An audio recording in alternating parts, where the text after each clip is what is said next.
Alright, welcome back to Game Dev Wednesday. It has been 2 weeks since I've done this, so it'll be great remembering what I was even doing. No, I looked at it. Last week we added inventory and health potions. And this week we're doing magical scrolls, according to the tutorial that I'm following. And side note for the VOD. Thank you to all of the new followers. I have met my May follower goal and we're only halfway through. So thanks for all of the offline follows that I assume are from posting VODs on YouTube. Thanks, guys. That being out of the way, let's get started.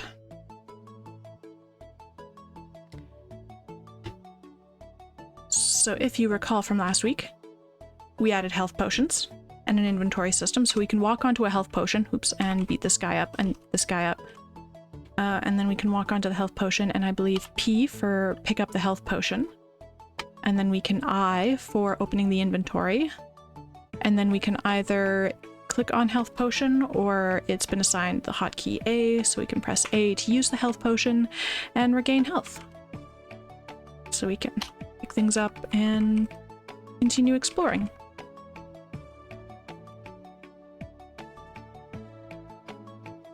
Just like that. So, I forgot to put my phone on silent. Good job, me. Be silent. Oh my gosh, it's my own Discord dinging at me. Thanks, me6. Me6. Yay! How's it going, Amber Dragon? I don't know why I'm looking at the code. I need to read the tutorial.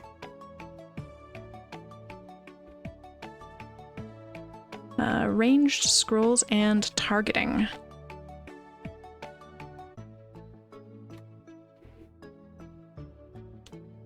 A skirt bundle.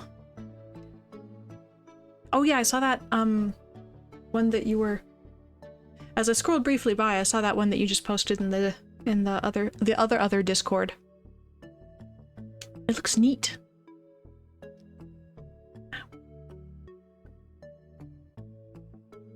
My ears do not like these earrings. This is what I've learned today. Oh, a skirt bundle sounds cool. Going for like long swooshy skirts, like circle skirts that twirl nice, or more like pencil kind of skirts? What is the skirt vibe? What's the vibe of the skirts?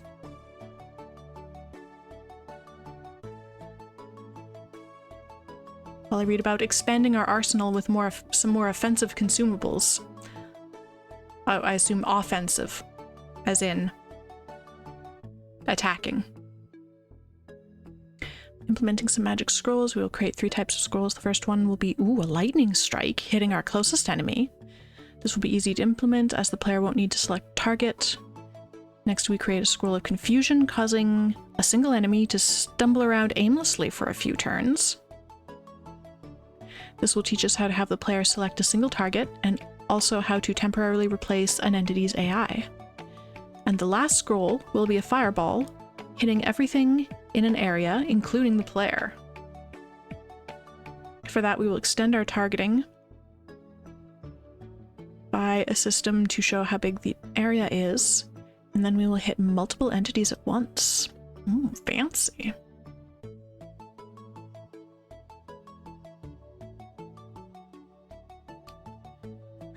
Start with a very simple prerequisite, is we want to color for messages regarding status effects. Confusion being the only status effect in this tutorial. So we start with colors GD, which is actually just right here. We're adding what now? Player attack, enemy attack, and status effect applied. Oops.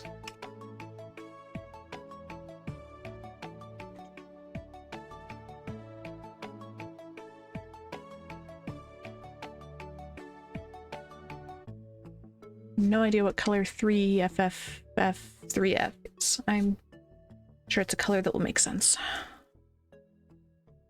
If it doesn't, we can change it. Both the lightning scroll and the fireball scroll will need to know how far an entity is from a given position.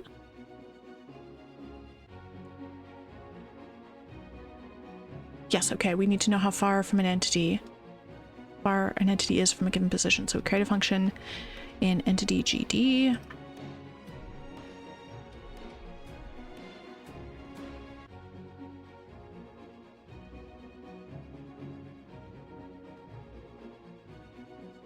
And we'll just slap that in right at the end. So this is given other position, which is 2D vector. The relative position, so we subtract other position from our position to get the relative position, and then we're returning maxi. What is that? Oh, max I returns the maximum of 2 int values. Okay.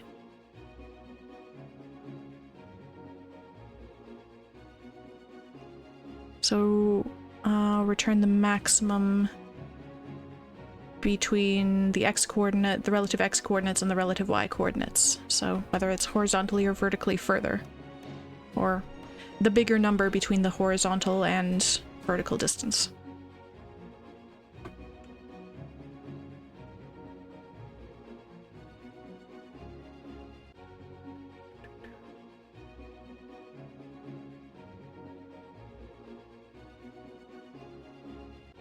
And return the bigger. This gives us the Chebyshev distance, just like we used it for movement, meaning the lightning scroll has a square targeting range rather than a circular one. Will you use this in the lightning damage consumable we'll shortly write, but as you probably expect by now, first we need a definition resource for that, so let's create a new script. Extending consumable component definition. Components. Component definition. Lightning damage consumable. What is this? Lightning damage consumable component definition. Too long to type out. I don't want to do that. New script.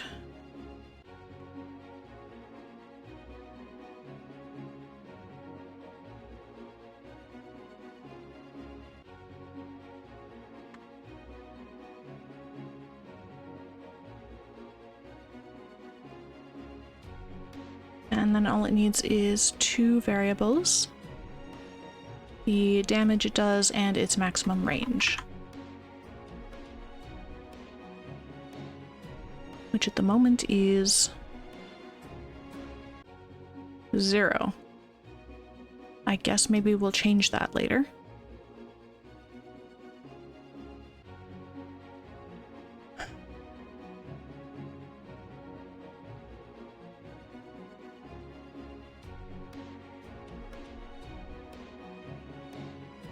A lot of pencil skirts I have no interest in. I'm beginning to think I'll end up designing a skirt. There's a few good swishier longer skirts. I endorse this decision. I still have that notion for that crochet maxi skirt in my head. Maybe I'll get around to it one day.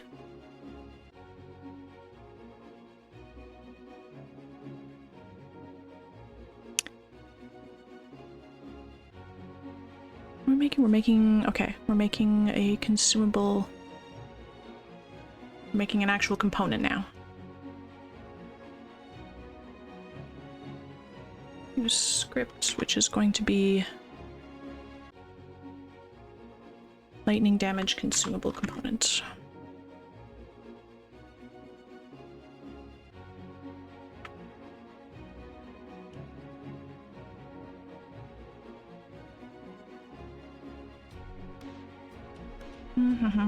Light damage.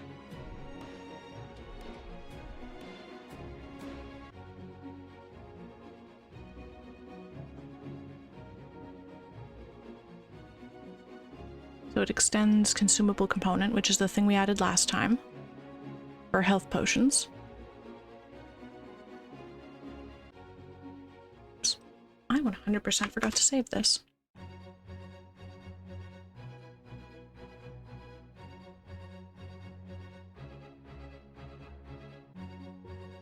The damage and maximum damage, and the init function is saying access this definition, which we just made, and assign the damage and maximum range.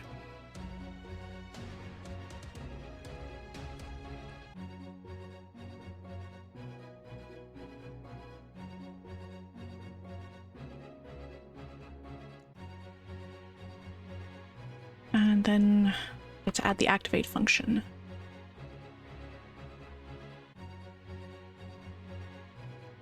So given an item action,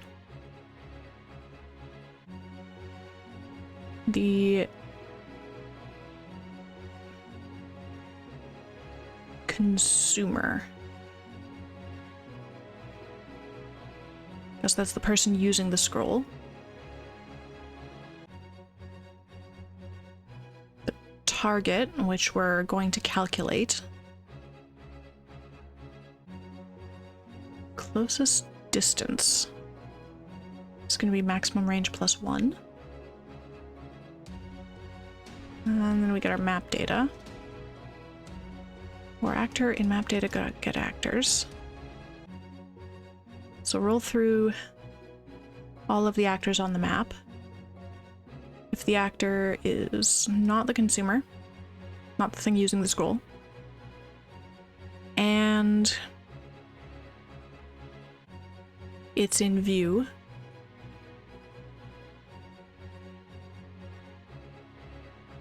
then calculate its distance, and if that distance is less than our previously stored closest distance, target that thing and update our closest distance. At the end of all that, if we have a target, then we print a message. A lightning bolt strikes the thing with a loud thunder. No, I don't like that. A loud boom. How about that? For however much damage. Oops, I still can't spell. The loud boom. There we go. Then the target takes damage.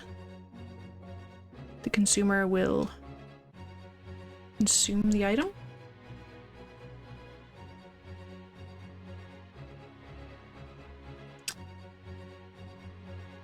Otherwise, we get the end message, no enemy is close enough to strike, and return false.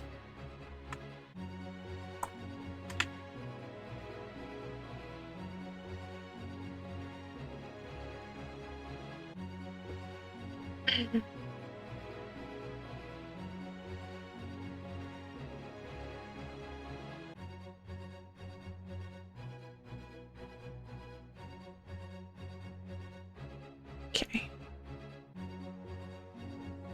Yes, got all that. So with the new component complete, we need to make sure it's attached during creation of its entity. We'll have quite a few consumables, so in order to handle them, we will create a new function in entity.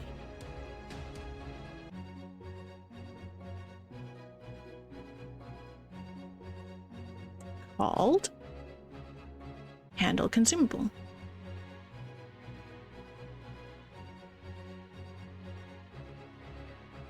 So consumable component has a, yeah, consume is on the consumable component. We wrote that last time.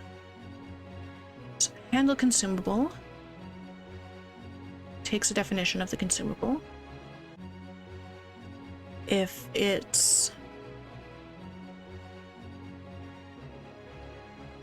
a healing potion, then the consumable component gets the healing consumable code. If it's a lightning damage, then it gets the lightning damage code. And assuming we assign that properly, we now add the consumable component as a child of this entity.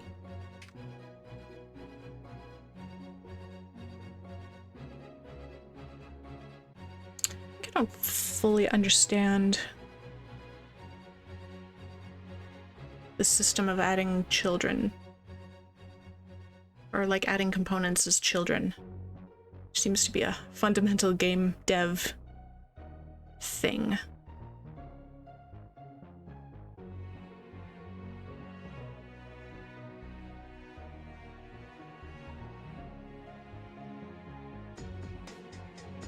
I foresee a future project wherein I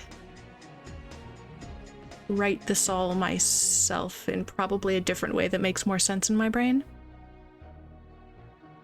That's a future problem.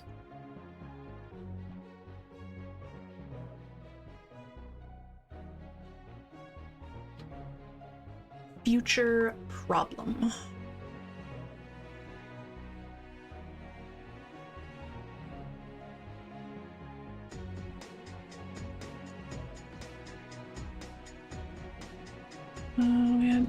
Okay. So we need to modify set entity type.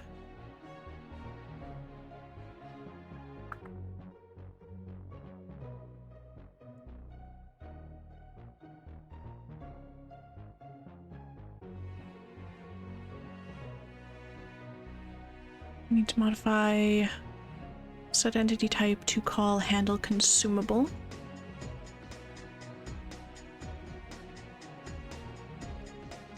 Better definition, okay.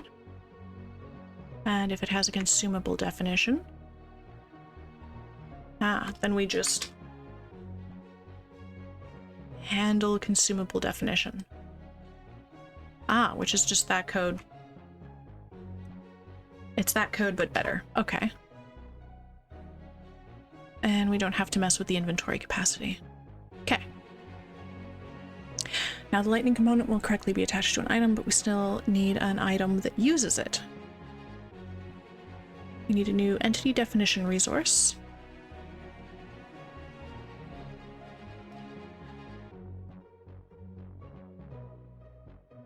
Assets.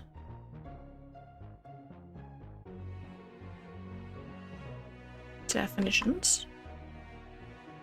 Entities items.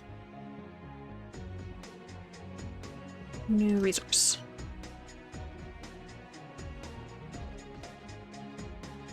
It's going to be an entity definition. Lightning scroll definition.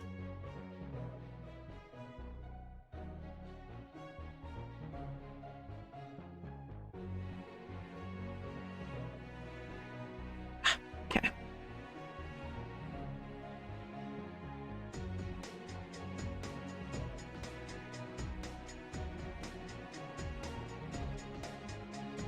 Set name to lightning scroll.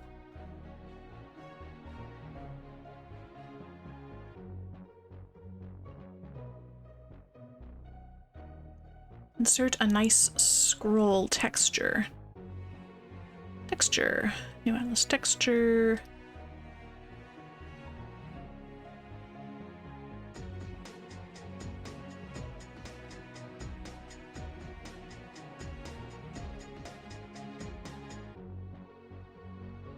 Need a nice scroll texture. Where's the scrolls in this thing?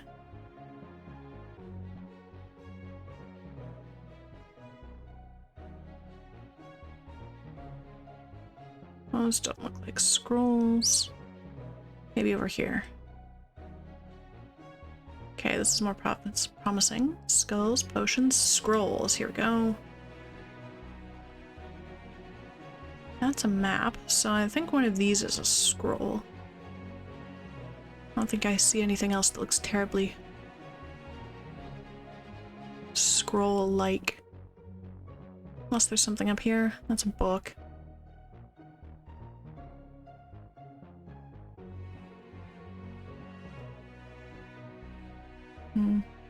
No. Alright.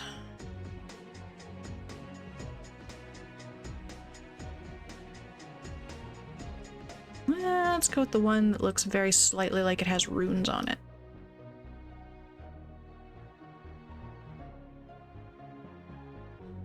And then we're setting it to what color?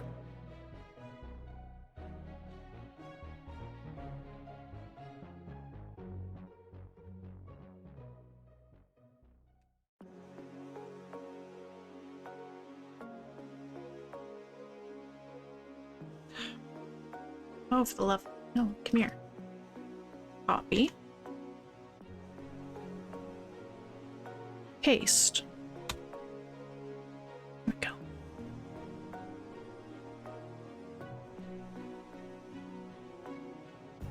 of these do not block movement. It's an item, not an actor.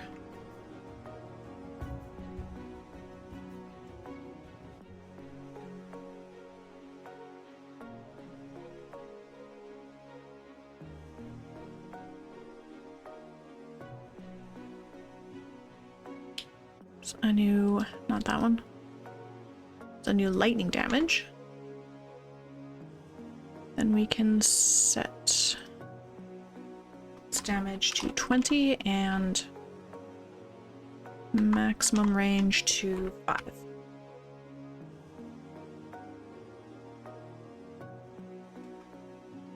New scroll will technically work in the game now, we just need to spawn it.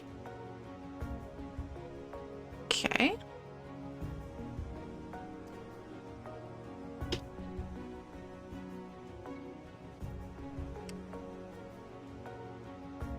So in Dungeon Generator,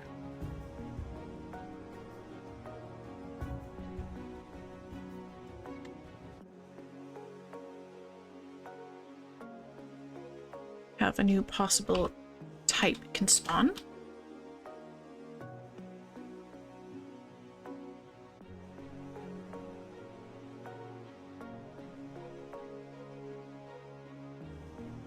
And then in place entities,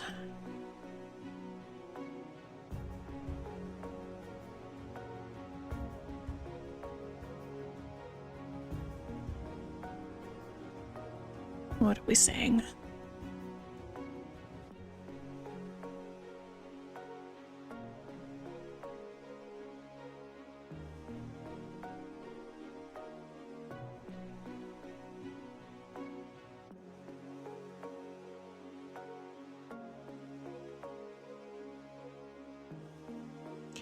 The items part of place entities at the end.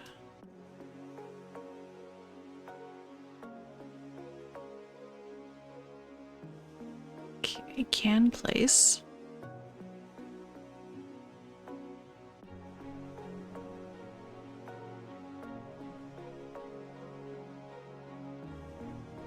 Then we get a new random number for item chance.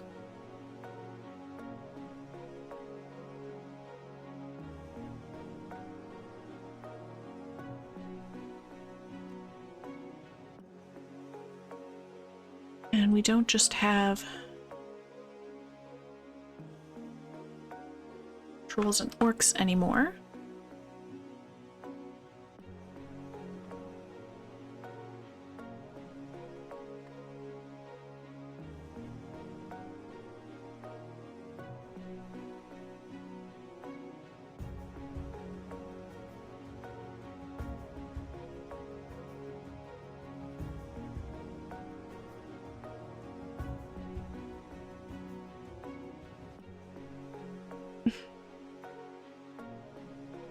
Okay, except that we just replaced the enemy spawning. Hang on.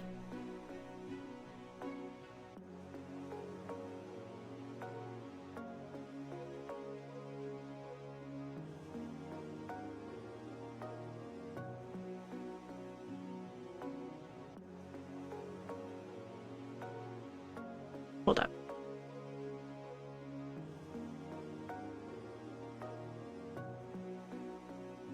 Are we going to change how we spawn enemies? Because that looks like we've just replaced this.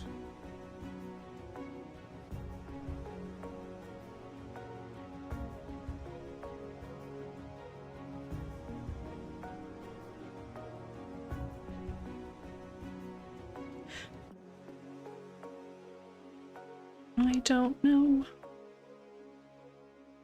I'm missing something. What?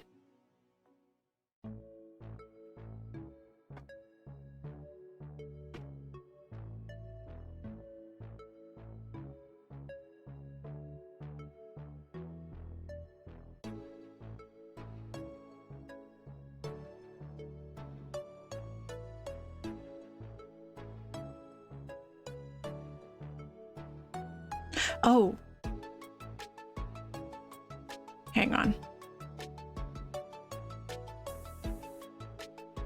So this is just generating a random number. But this is looking at item chance. This is...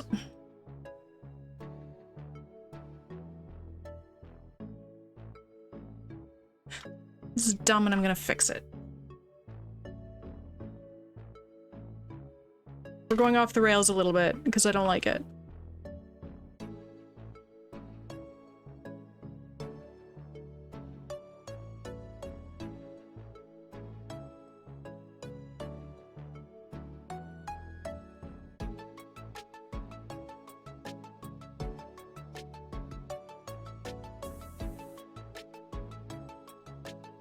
Okay, there we go.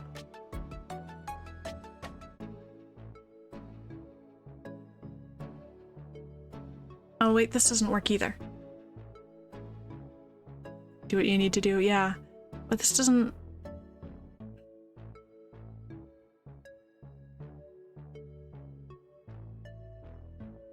This doesn't work either.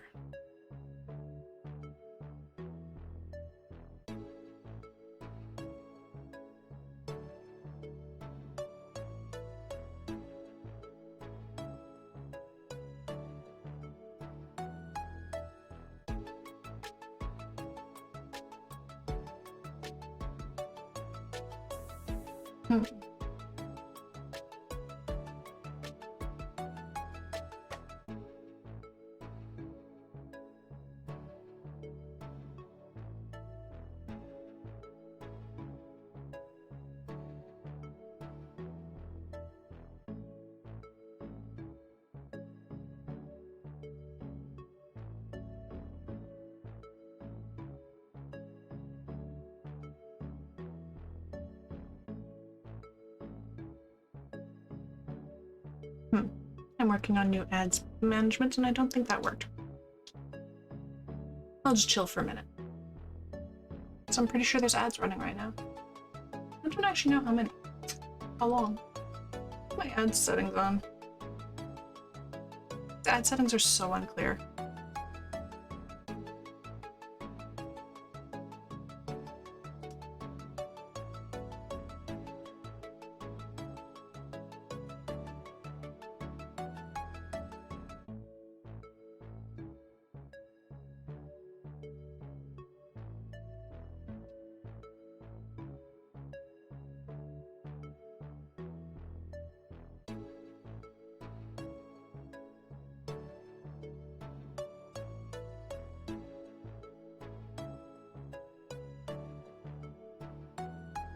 I'm going to assume the ads are done now. I'm still working out how to manage ads. It's just, the UI for that is just... You have too many points to spend. Oh no. Okay, good. I'm trying to figure out how this stuff works. The UI is so unclear. Like I'm gonna have to go find YouTube videos specifically how to set up this ads management because it's just stupid. 23,000? Oh my god.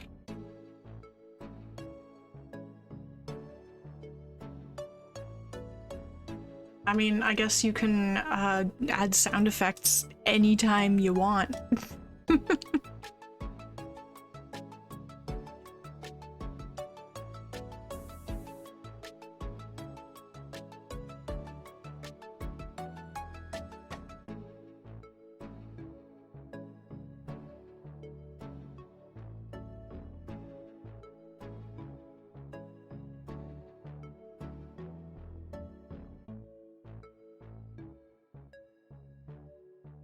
I guess what we can do is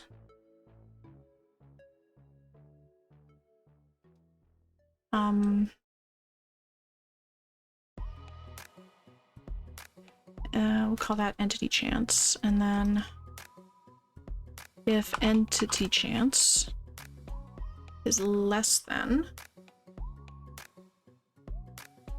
0.5, we'll do enemies.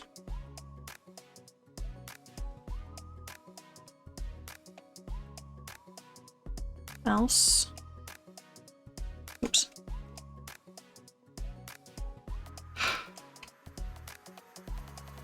Oh, for the love of, why can't I type today?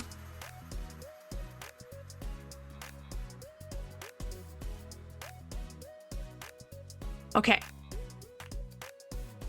So, in theory, it'll be, I guess, less than or equal to.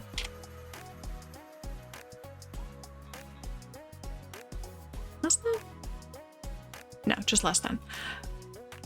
Anyway, 50-50 whether the thing that spawns is an enemy or an item. And then within each of those, if it's an enemy, it's 80% going to be an orc, which are the smaller, easier to kill ones, 20% troll. And then in terms of items, it's 80% or 70% health potion, 30% lightning scroll. Do we spawn scrolls? I don't care about this enemy. Oh my god. I just want... I break everything? There's a lot of not much in here. Oh god, I think maybe I broke my item spawning. Oh no, because I got some enemies. And I got some health potions. I don't have any scrolls.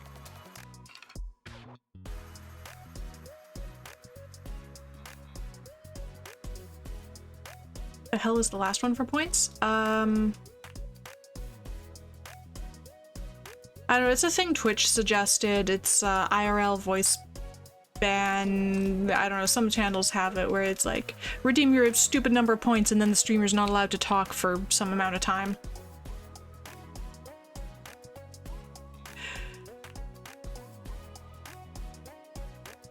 You need more fun, dumb options for point spending. Yeah, I want to make some, but I haven't got there yet. I have ideas. When I start doing the OBS stream setup things, then there can be channel point redemptions for things to visually happen on screen, and they can be super cool, but I obviously have not got to setting any of that up yet.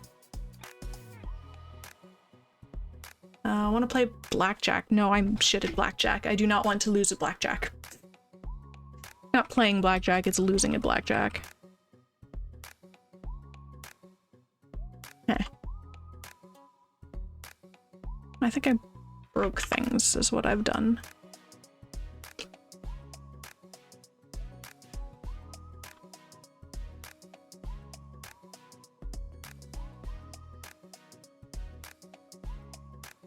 I got some enemies.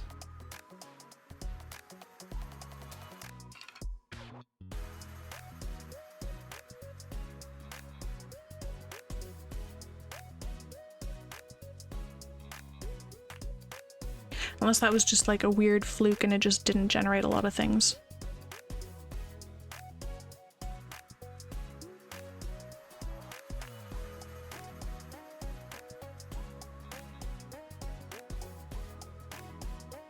Aha! There we go. It generated a scroll.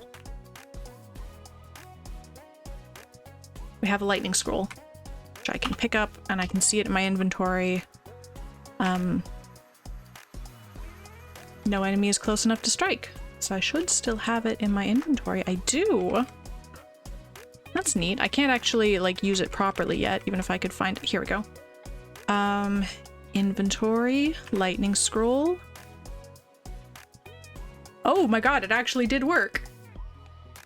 A lightning bolt strikes orc with a loud boom for 20 damage. With a loud boom. There's no space in there. Or is there? I can't tell with this font. No, there is. Orc is dead. I made orc go boom.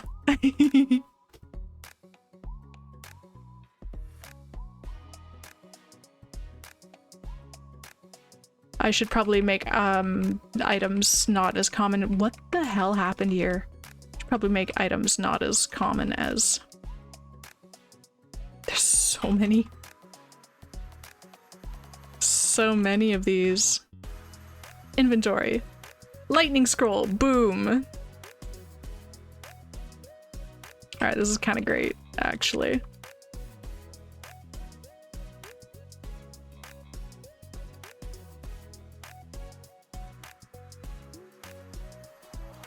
Inventory. I've got so many of these. Lightning scroll.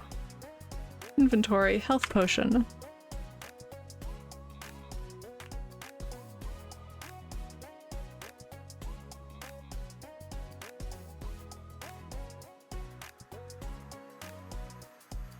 Anyway.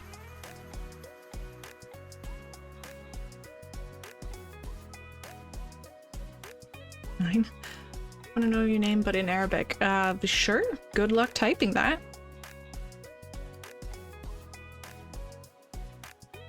Oops.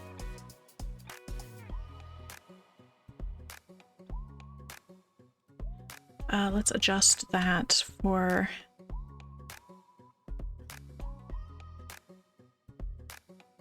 %80 enemies, 30% items. That seems maybe like a better distribution.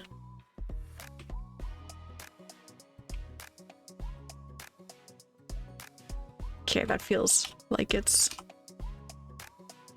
more useful. Oh, there's a health potion. There's 2 health potions. Oh, pick it up. Oh god.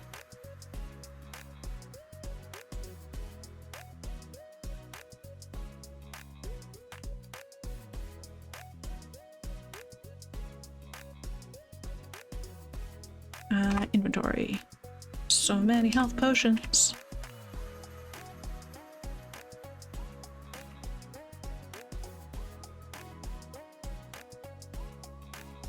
Simple to type, actually? Ow. I don't have those symbols on my keyboard. Oh god.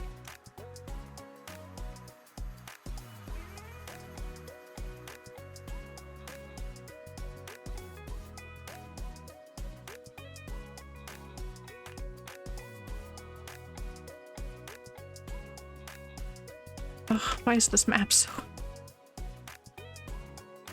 I just want scrolls. Scrolls are very rare. Anyway.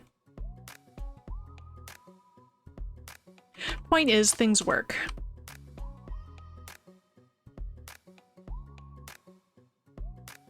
And I feel like things are currently too easy for the player. But that's a balance thing. That can be tweaked later. Aha, yes, a scroll. I feel like that at least has the appropriate level of difficulty to find.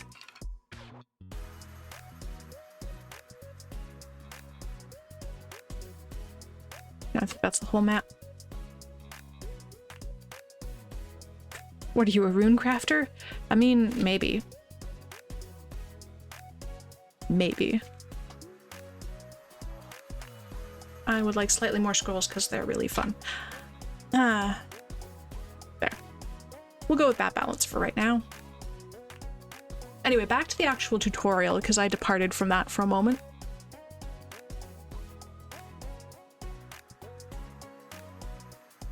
Now we move to the more interesting part of actually targeting an enemy. We need a UI element. Okay, this is the UI part of targeting an enemy because the code part is already there. Ever played OSRS? No, I don't know what that is. Well, play. It's a game of some sort. Roguelike of some kind? Need a UI element that shows the focus tile. Ooh, we'll create a pulsating semi-transparent rectangle for that. That's exciting. This reticle will remain in the center of the screen and we'll have a camera follow it as long as it's active. This behavior means that we will deviate from the Python tutorial bit as the tutorial shows. Selecting with the mouse, switch to some makes much sense. However, if the reticle remains in the center. Old school RuneScape. Oh, yes, actually, I did way back in the day a little bit. I think I got to level 5 and then like died and lost all my stuff and I was very upset and then I never played again. I don't know, I was like 12. As long as finding scrolls isn't as hard as finding coffee in the university dungeon. I can make it as hard as I want. I will probably make items quite plentiful for the purposes of testing, just to make sure everything's showing up properly. But I feel like for actual game balance, it's better if things are harder to find and, you know, you get down to like 2 hit points and you just barely get the health potion. It's so much more dramatic.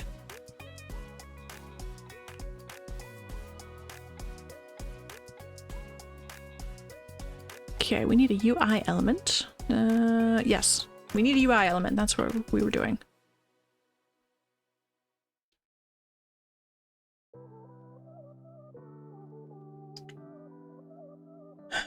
We need a new scene with a node 2D as the root node. Scene, new scene.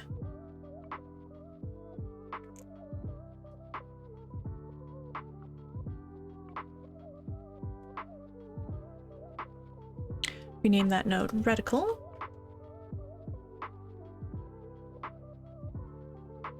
And then save the scene and source GUI reticle scene.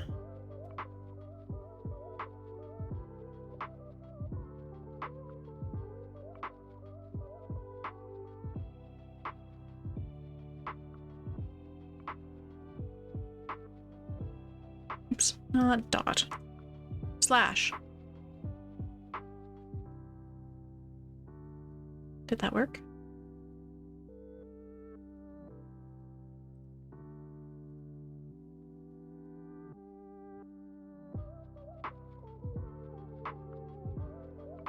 No, it did not. Let's try that again. Create a new folder called reticle. And put that in there.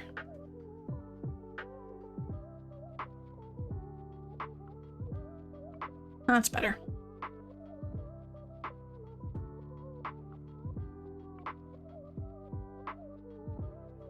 It'd be funny if some people were immortal.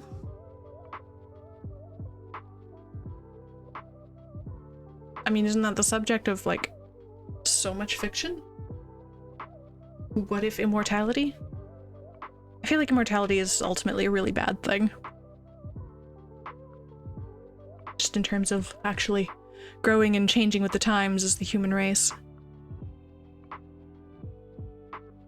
Living a long time? Sure, but forever? That doesn't... Not into that. Not into that for anybody else, either. Especially people in power. Like, how would you ever progress as a society if your ruler was immortal? Oh, but see, that's the thing. Bad people don't think they're bad. Like, you don't go around and be like, I'm a bad person, I'm a bad guy. You don't do that. You go around thinking you're a good guy, but you're always the villain in somebody's story.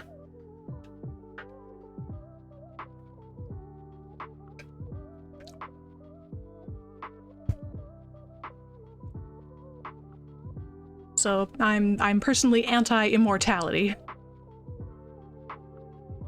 It'd be super cool if we could live like 200 or 300 years. That'd be really cool.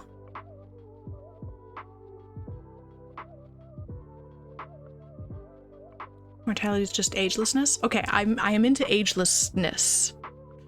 Like if you're just like healthy forever.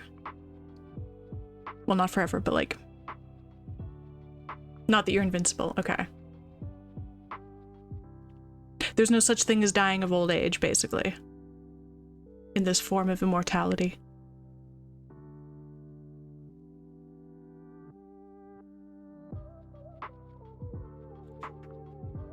Sure, if you want to bother with 80 years, never mind 200 or 300. We're progress now, so living longer likely won't help. We do eventually progress. I think if we're gonna live a really long time, we'd have to put limits on like how long you can stay in a position of power. There'd have to be some kind of limitations on that, because that's a really good way to get stuck and not move on and grow and change and improve. Yeah, if I could be like...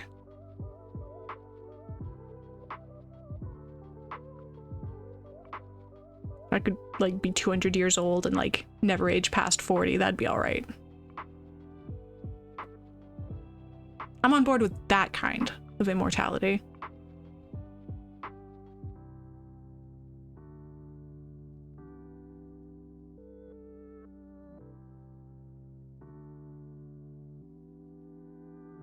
On the other hand, then you never know what it's like to be like 80. Because if you just like stop at 40, then like you never know what it's like to be older than that. And that's like missing out on a chunk of life, I feel.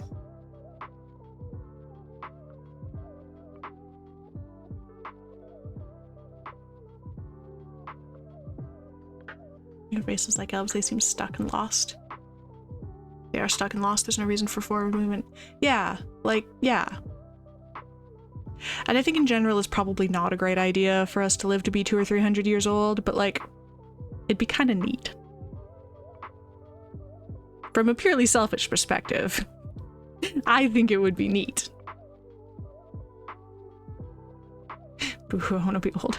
Well, I'm just curious what it's like. I don't know if I want to be old. Maybe it's great. Maybe that's when you lose all your fucks to give. I don't know. But that's the point. I would never know. Maybe I'm missing out. How would I know? Don't want to miss out on chunks of life. It's the whole being human thing. This got really deep and philosophical, guys. How did that happen? I'm just trying to build a little video game. Why are we talking about immortality?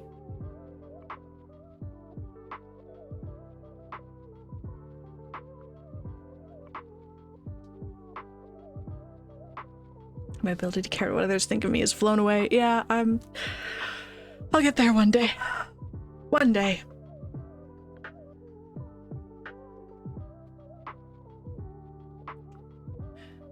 To let you great-great-great-grandchildren too. Well, see, telling that to my grandchildren implies that I have children ever, so like,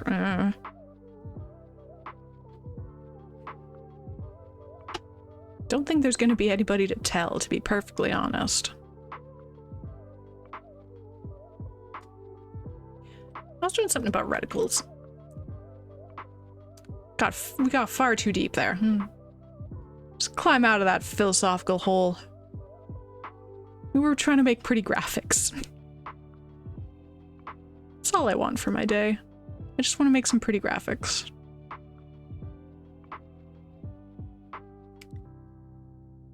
Polygon 2D, animation player, and a camera 2D. Polygon 2D.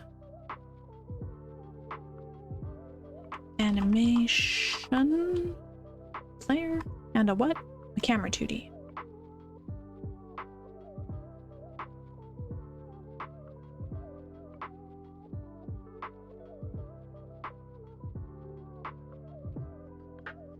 Siblings or cousins? One sibling and theoretically some cousins, but I haven't seen them in 20 years, so not really, practically speaking. I think maybe one of my cousins has kids. I don't know.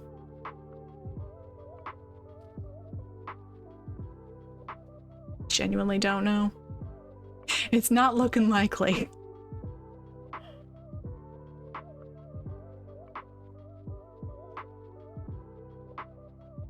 So I was supposed to creep out young men by commenting on how good their butts look if you don't get old. I love that.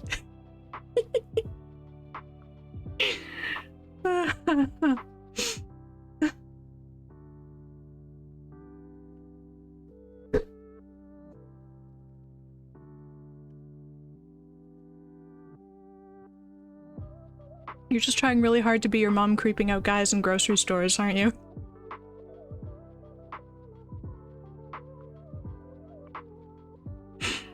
He's tall and cute, maybe you should date him.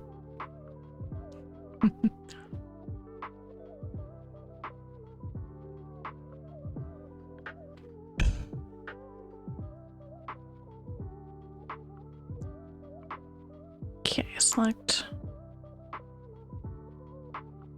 reticle and in the inspector under ordering. Ordering.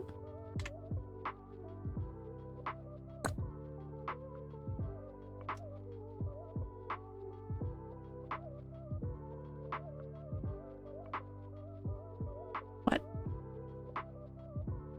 Z index to 10 and uncheck Z as relative. Z index to 10. Uncheck Z as relative. Okay, don't know what that does.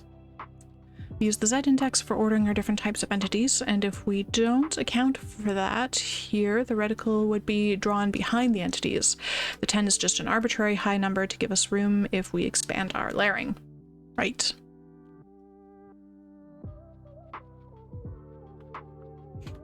Look of panic on their faces when my mom comments. Your mom's great. I like your mom.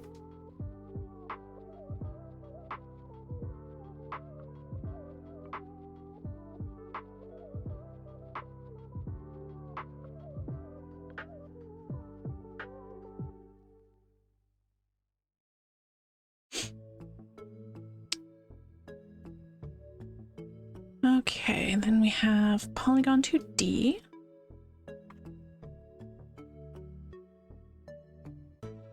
Why does this track have children? This is very alarming.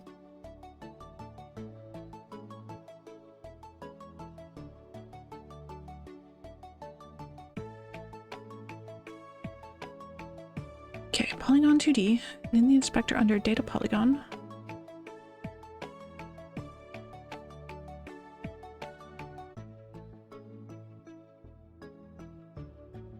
In the inspector under data polygon. Okay, create a new packed vector to array. Okay. Increase size to 4. Fill the created points with the following values: 0, 0, 16, 0.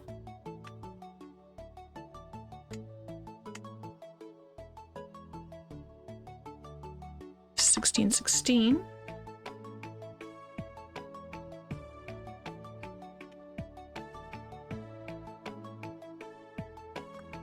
And 0, oops, 16. So we have a 16 by 16 pixel grid. That means the polygon is now a square covering exactly one tile.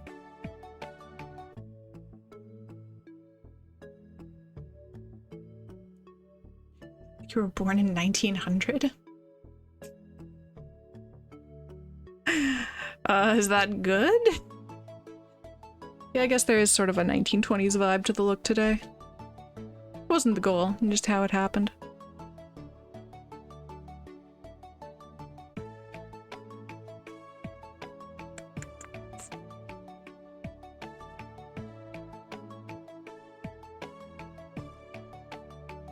Animation player. What are we doing to the animation player? And in the animation pane popping up,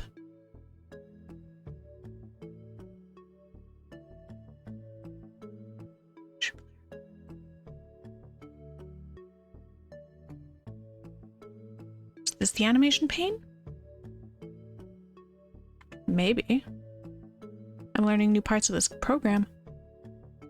Create a new animation called Pulse.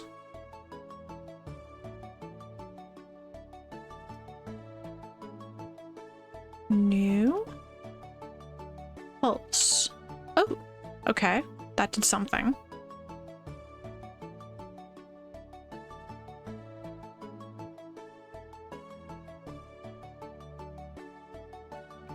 Look older back then? I mean, the same can be said of Gen Z today, so I don't know what's going on. I think maybe millennials were just an aberration.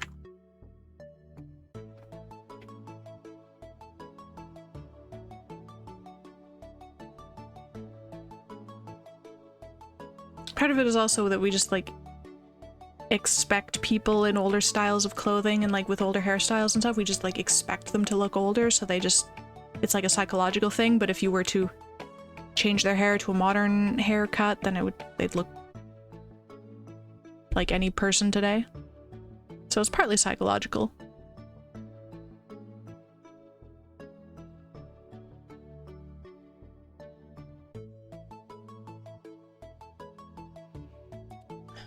Select the Polygon 2D node and click on the little key icon next to the color field. Key.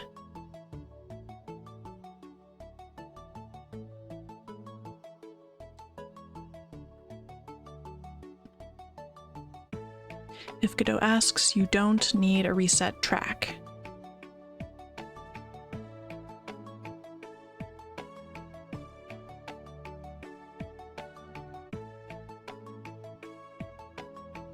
Open the color selector and set the alpha value to 127. Color selector, alpha value to 127.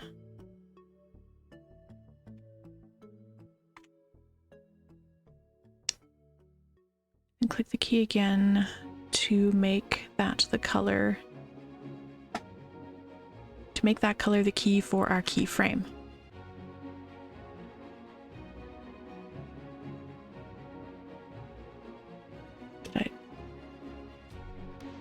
I don't know. Maybe I did it. I don't know.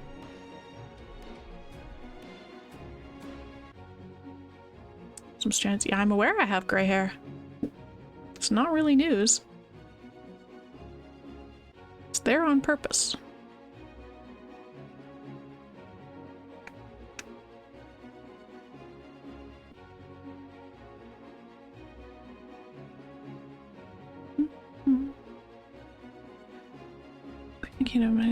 Then move the slider in the animation pane to 1 second. Create another keyframe for color. Okay, move this to 1 second. And then another keyframe animation for color.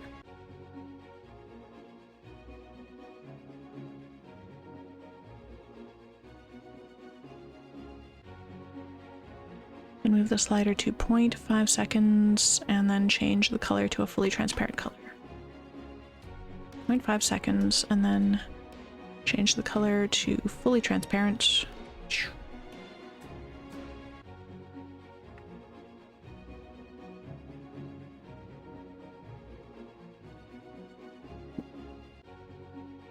Create a keyframe for that as well. Okay.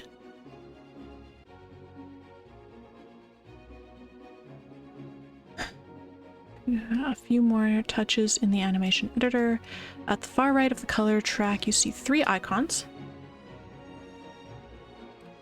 See 3 icons next to a trash can. Select the middle one. Change interpolation from linear to cubic. Okay, middle one. From linear to cubic. Okay. The top right, there's a loop icon. Click it once so it turns blue. Okay.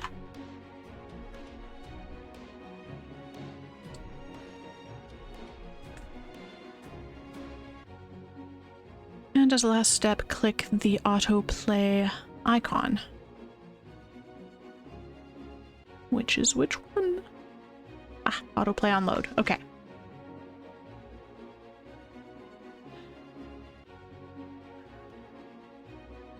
Now the reticle square will automatically pulse between half transparent and fully transparent as soon as we use it without the need for any coding.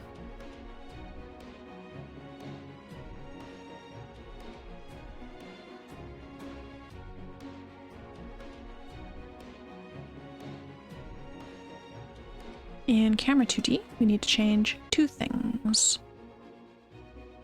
So that matches our main camera. Okay, so camera 2D. Set the zoom to 2.2. Zoom to 2. And process mode to physics. Process mode? Where's process mode?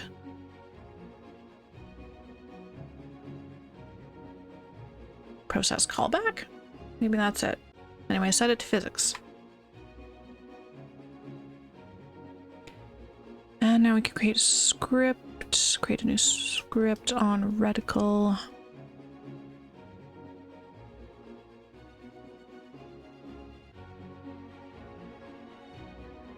Reticle, create.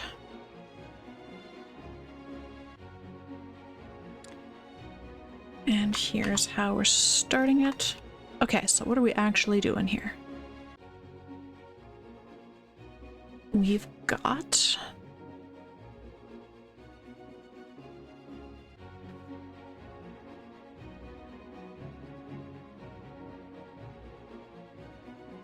got move directions, we've got our grid position, map data, camera. We'll send a signal when the position is selected. Okay. No! Okay. Click the wrong part of the window. Oh, we have 2 blocks. So the ready function just hides it because we don't need it right away.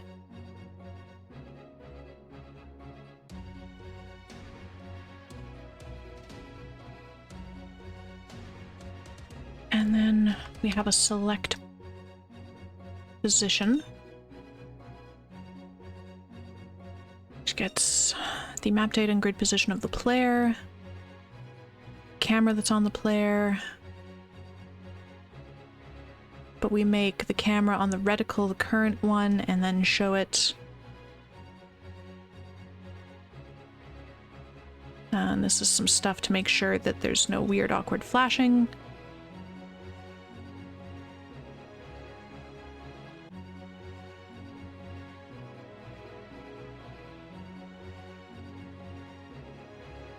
Then I guess we have to select the position. I don't quite know what this is. I'm gonna have to read.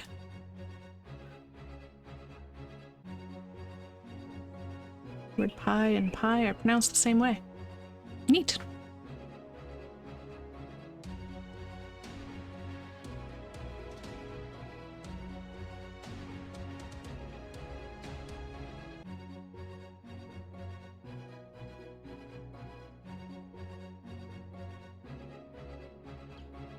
Okay, this is the function we'll call from outside to activate the reticle and get the selected position back.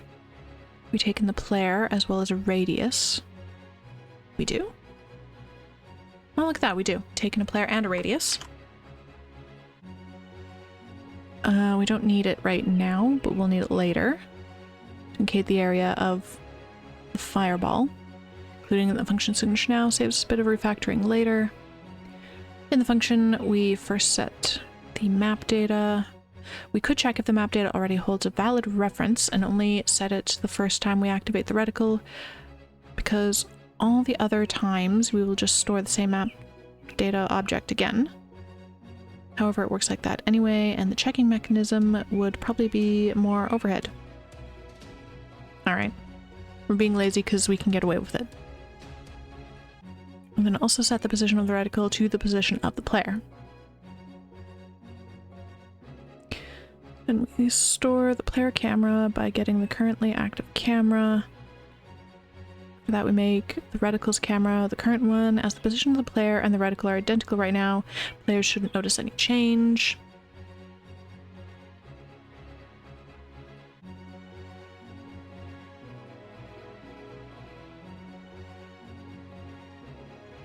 Saw something do something. What is going on?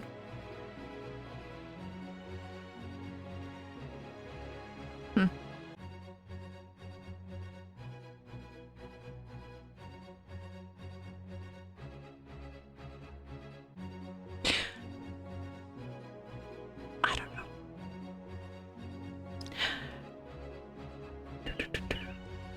In the function, we first set the map data. We can check the map data already. Development only set it the first time. Okay. Yes. So the position of the player and reticle are identical right now. Player shouldn't notice any change, but later we can move the reticle independently of the player. Then we show the reticle, making it visible. We also await the next physics frame, again to make sure we don't have any interfering inputs. Then we defer a call to activate the reticle's physics processing. After that, we wait for the position selected signal and use it to set the corresponding variable. All the handling of the reticle in action happens elsewhere. We simply wait until that's done, and we receive the result. After we have it, and once this function continues to execute, we disable physics processing again, reactivate the player camera, and hide the reticle. After that, we return to the selected position. Okay, so what does happen during physics processing?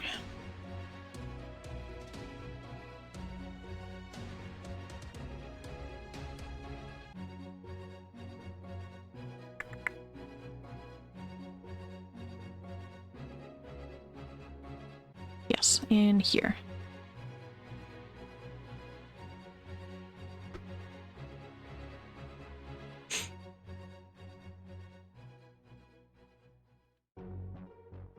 This is very similar to how we handle movement in the main game event handler. We go through all the directions, and if one of the movement actions is just pressed, we move the reticle one tile in the corresponding direction. We then check two other actions.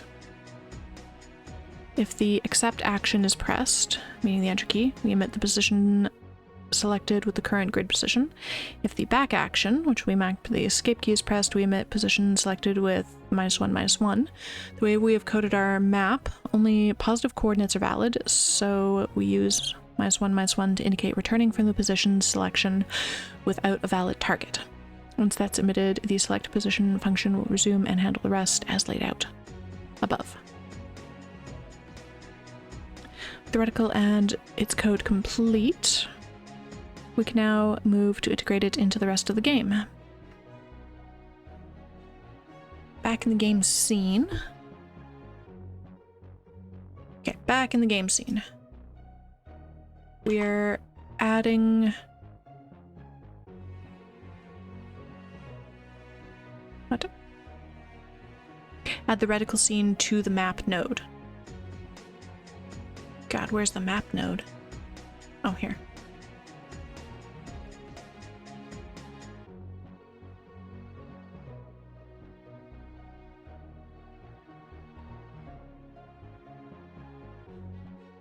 Reticle.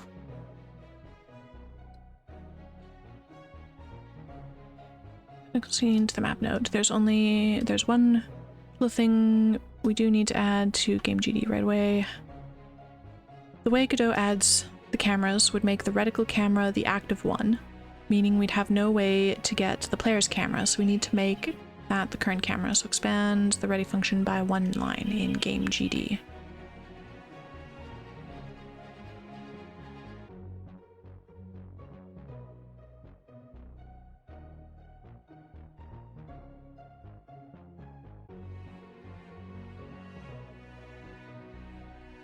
Camera make current.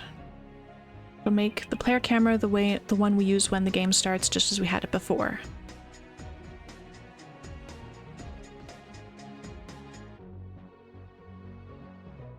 Try to make an MMO. Pfft.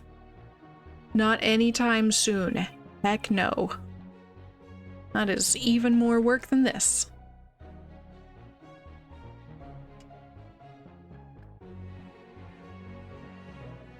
Plus, then I'd actually have to host it somewhere, and that costs money.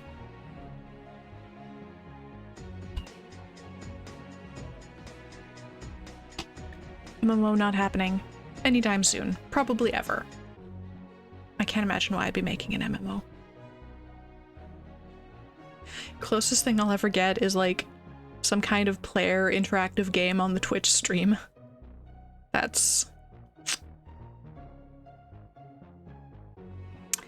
as close as we're gonna get. Actually, at least try RuneScape. Maybe, I don't know, I'm just not into MMOs. There was a time where I was very into it, and that time has passed. They just don't really interest me. And I still have not tried Angband. I have not had time. I have been far too busy for frivolities like video games.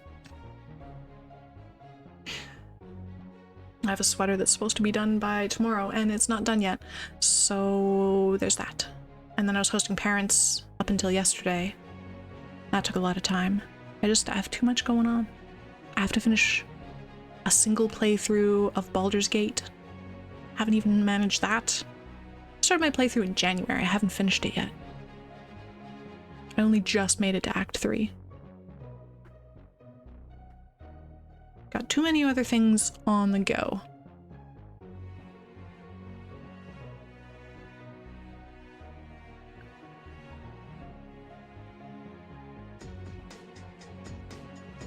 Let's integrate the reticle in the main game input handler.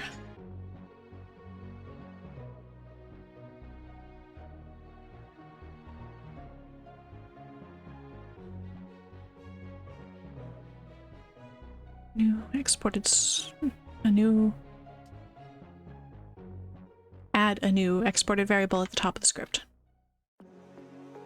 Right. Menu scene.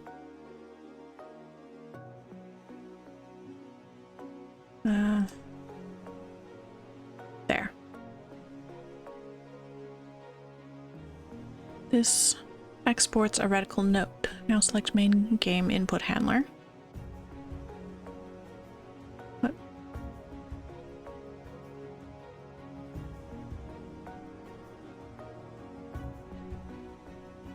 What?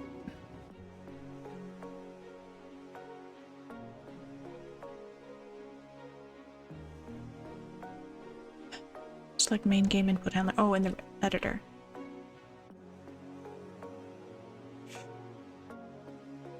Where even are you? Input handler. Main game input handler. Got it. Okay. Found it.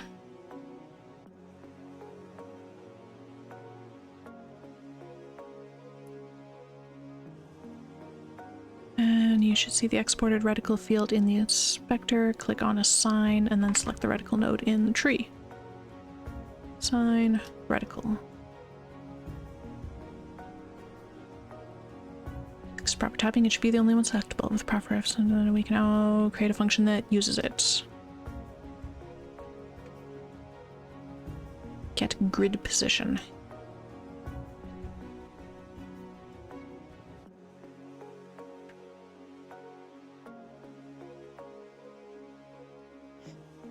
Yes, January. I started it way back in January. I just have not had the time to dedicate to it.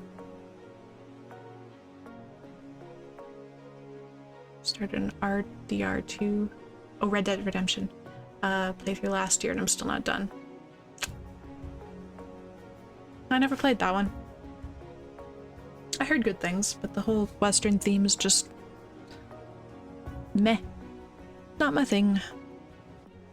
But I heard it was really good.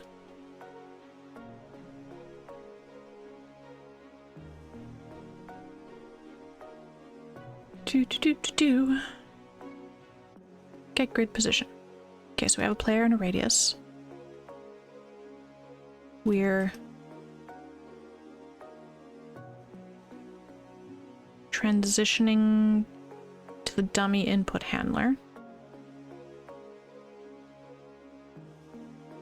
We're awaiting the reticle to have position selected. Waiting for a frame. Then we're transitioning to the main game input handler and returning selected position.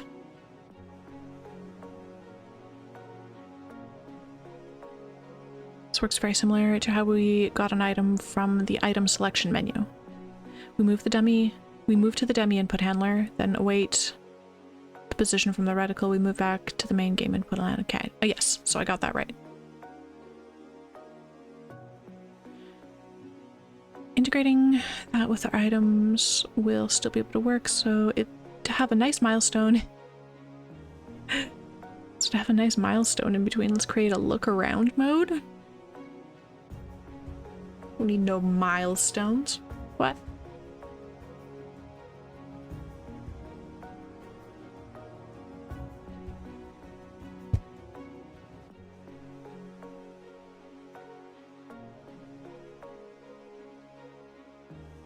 We need new actions to go to project and input map.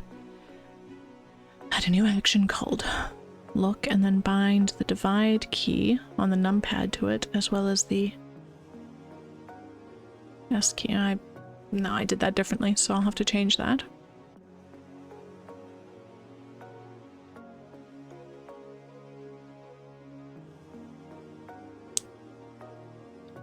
Then add the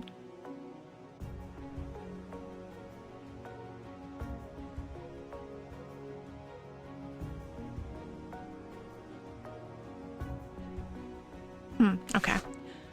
Totally know what we're going for here. What is this look mode? Oh.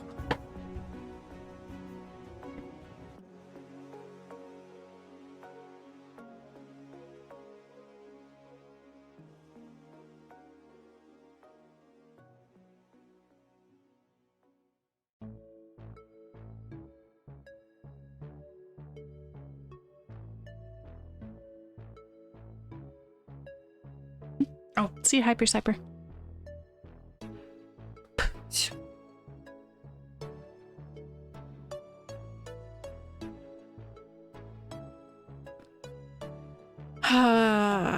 Okay, what are we doing? What is going on? I don't know anymore. What is even going on?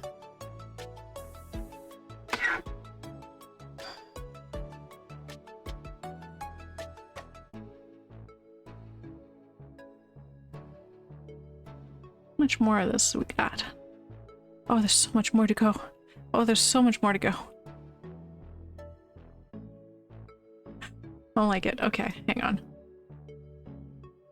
Save this. Let's run this and make sure it works. Guess we should pick that up.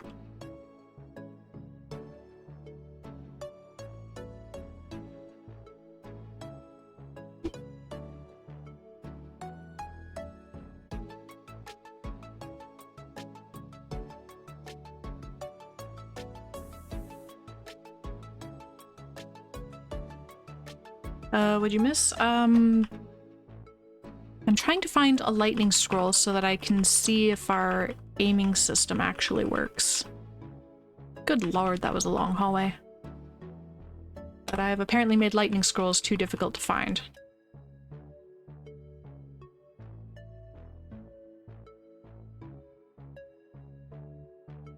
Aha! I found one. Okay. Although it's occurring to me that lightning scrolls don't actually use the aiming system that I just made. That's a different thing. Lightning scrolls strike the closest enemy.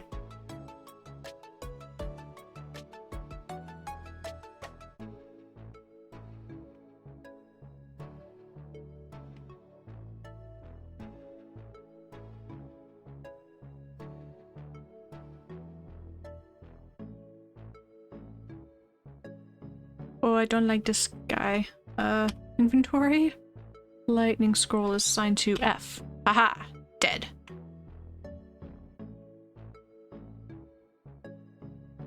Oh, there's another one! Why is there another one? I don't like it. Do I have another lightning scroll? I do not! Oh no. That's not what I meant. Oh god.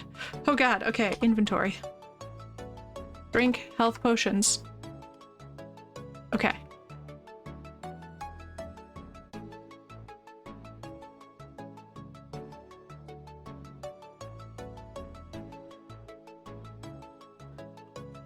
I have a lot of health potions and not very many scrolls. I guess that is what I did to myself by adjusting the balance.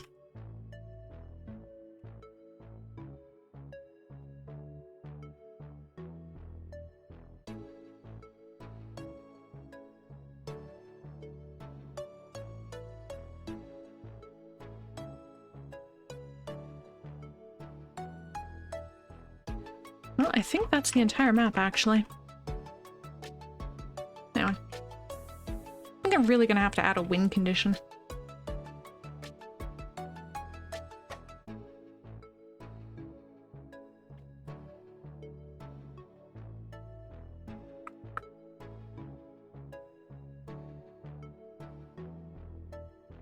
Okay.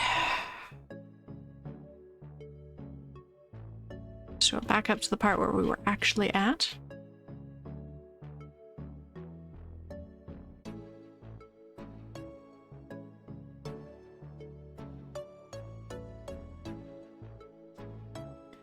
So we're doing project settings, input map, adding a new action called look. Product settings, input map. New action called look.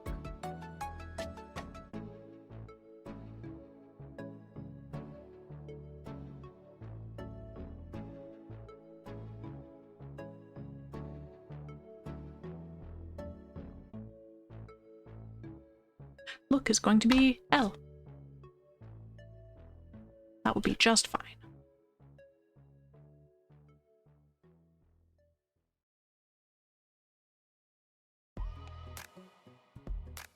Bound a key to it, that's fine. Then can close this and add the following section to get action.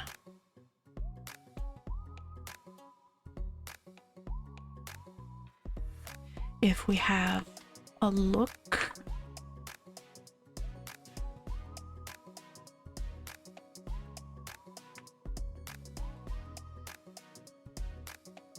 then we'll do a look action.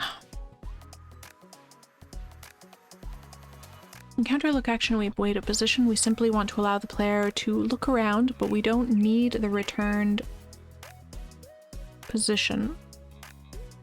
That's why so hard. Because numbers are tricksy. Very tricksy numbers. Simply want to allow the player to locate, but we don't need to return to position, so we do nothing with it. However, get grid position will still take care of interrupting the game until we press either the accept or the back action.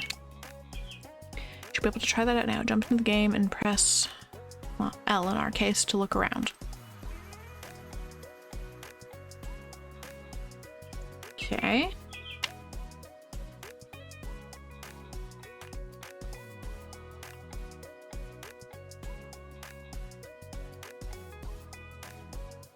I've bound my keys incorrectly because it's telling me I have no items in my inventory, which is not at all. Oh, I bound L to drop already. Pick up and drop. Okay, yeah. That's not gonna work.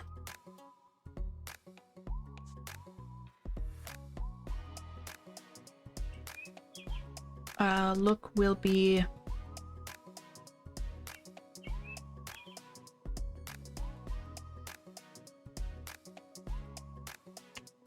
It'll be slash. We'll use backslash. That'll be fine. Okay. Backslash. Ooh, I broke it.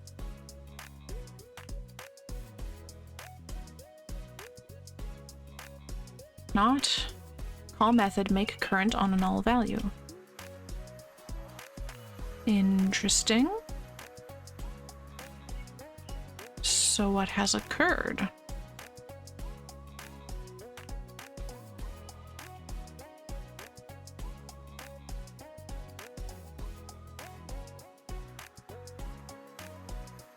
Medical.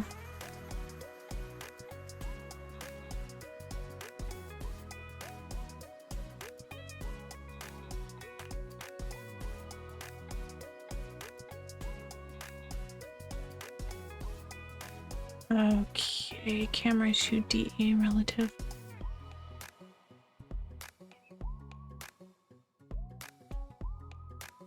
There should be camera in here. There's a camera in here. Yeah, there's that camera. Or are we referring to this camera?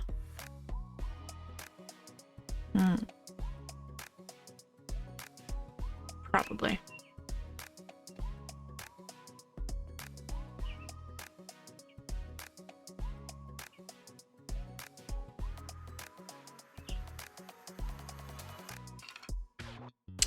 Note not found. Camera TV relative to...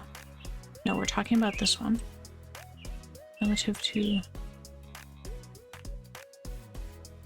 Tracer V-Box scanner, some people...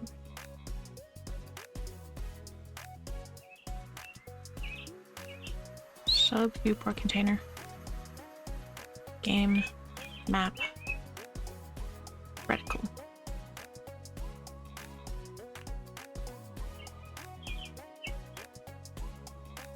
Oh.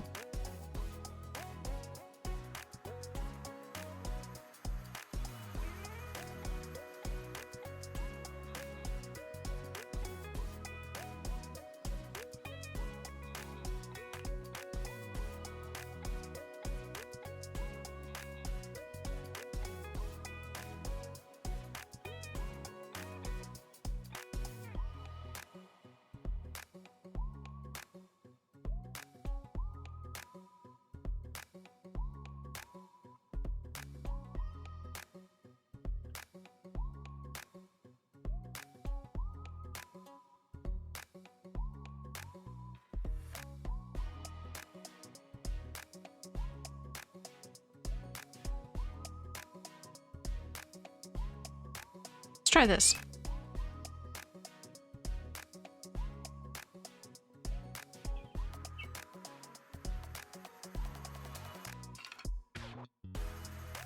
Okay.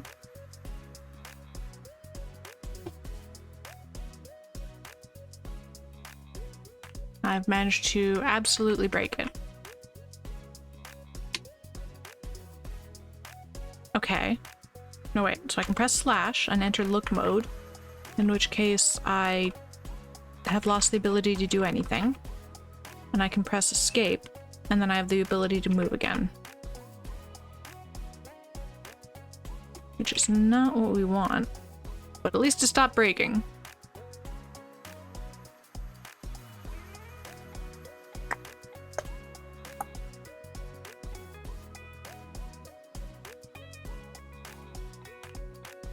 Are we talking perhaps about your camera 2D?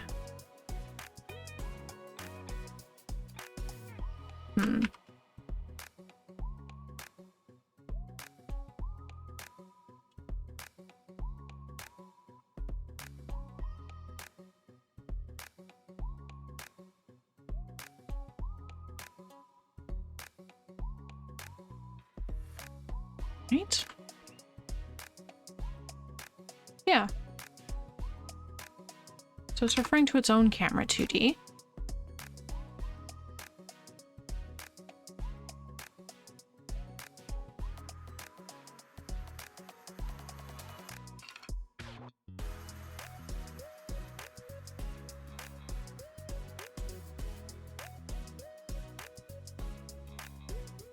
Wrong section to get action.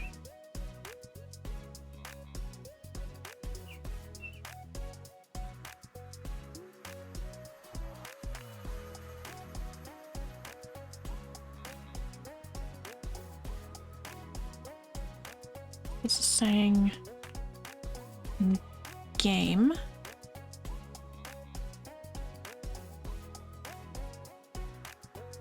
No, not game.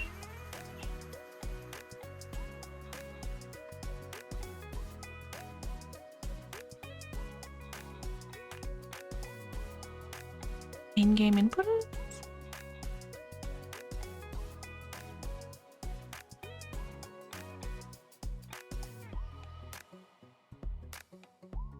Okay. Look, we have await get grid position, which transitions the input handler. Reticle select position.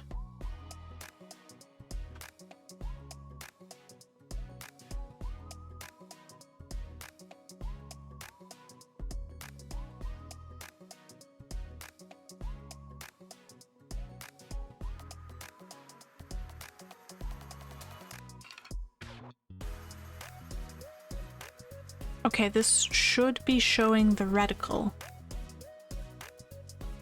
So it gets the player camera and makes our camera current and shows it.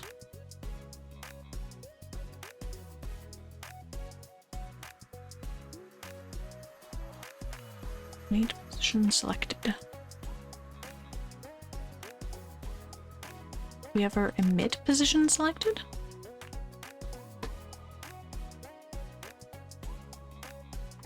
I feel like I missed something.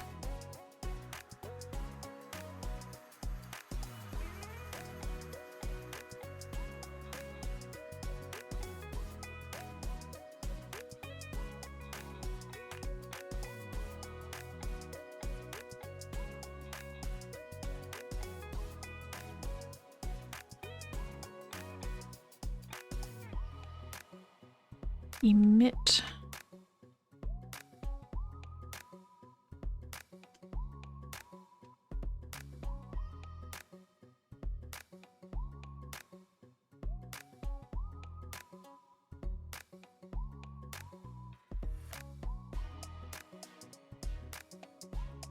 Oh, hang on. Position selected dot emit.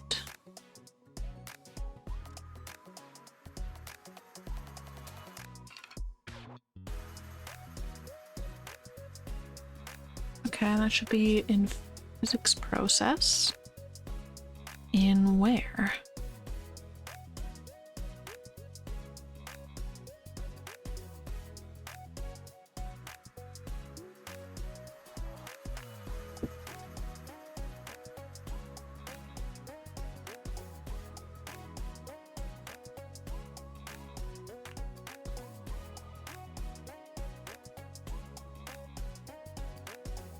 Physics process where?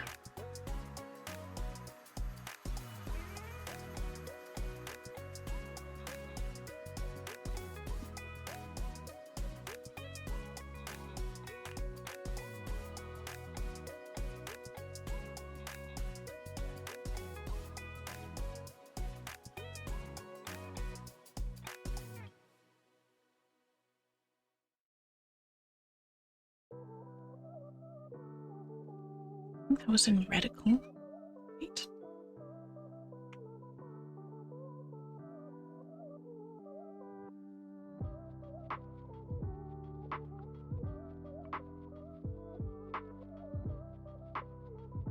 Yeah, okay, that's right here.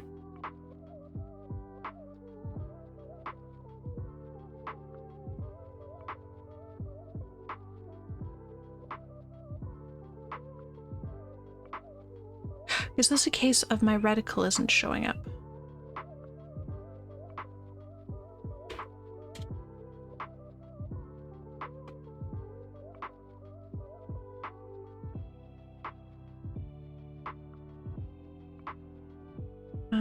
Either way.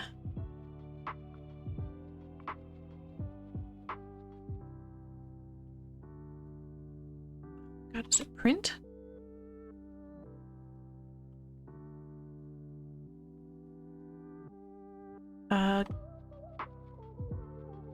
Grid position.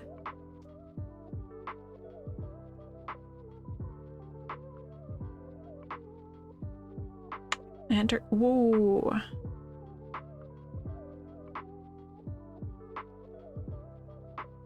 And it broke that time. Because I set this back to how it was before.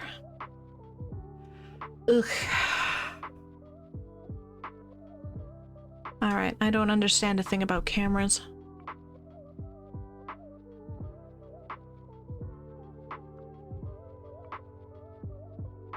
Camera is null.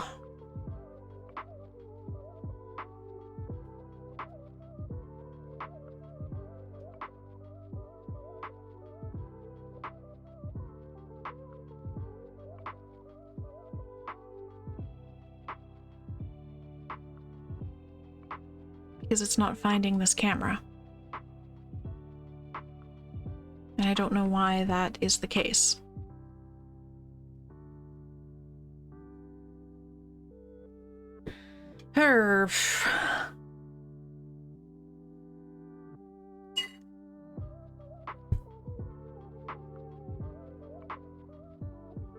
So I don't really know.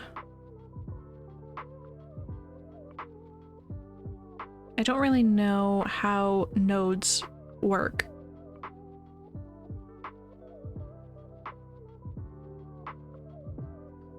So I don't know why it's not finding the camera. Does anybody know how nodes work and could maybe explain it in chat? Because this variable should be this camera. And it's not.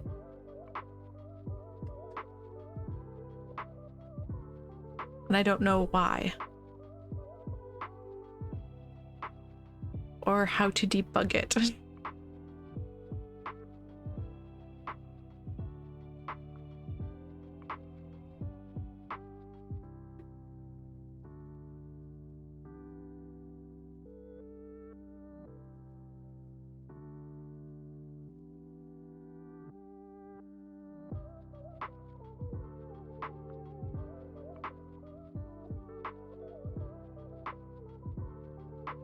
Annoyingly, there's nothing to see there either.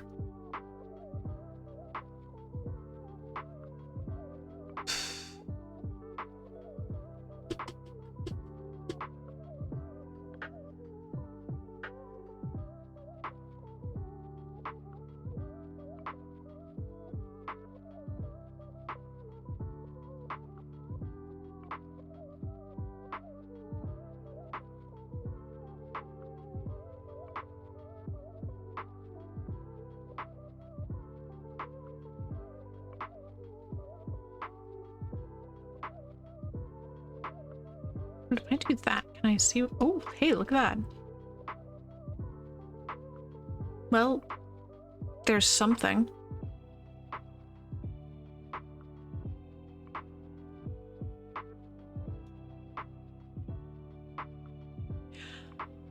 Oh. All right, so there's a series of problems right now. In that half the time it's not getting, well, not half the time, it's not finding the camera, and that's a problem. Like the reticle camera in the node tree. The other is the reticle is not showing up.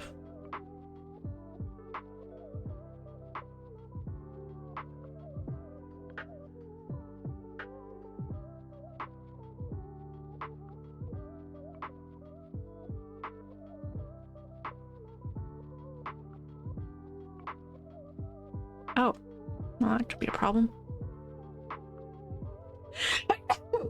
Oh, excuse me. That could be a problem.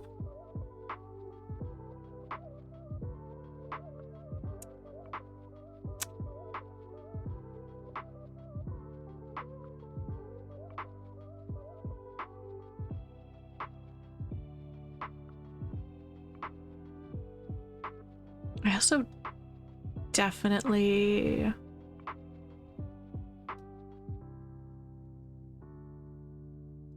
Did I ever set a texture for this? I don't think I did.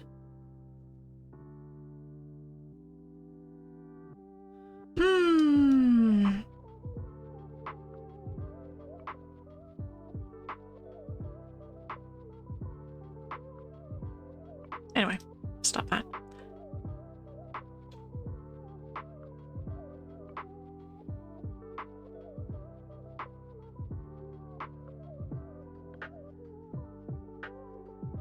So, first problem is it's crashing because it's not getting the camera node.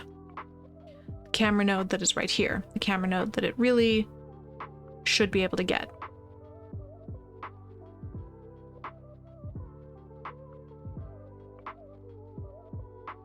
Because it's looking relative to reticle.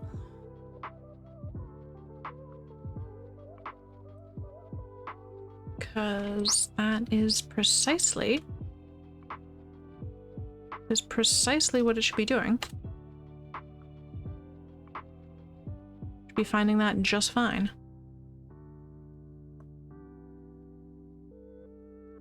Let's see if maybe this is just a weird little Godot error. And relaunch it.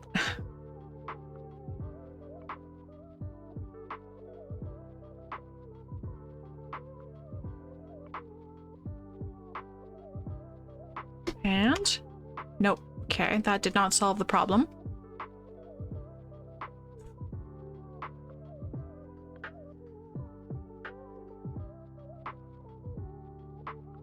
Problem is that this is null because this is not finding the right thing.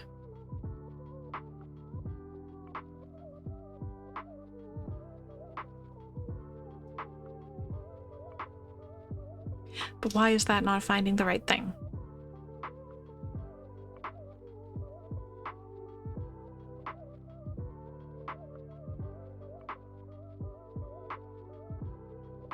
Node not found. Camera 2D relative to root interface root relative to game map reticle.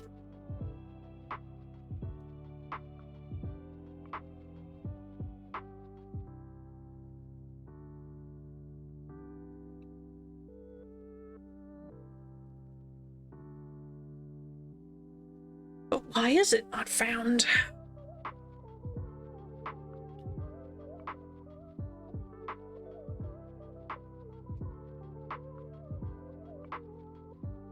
Why is code so hard? Why aren't you found? What can I do to debug this?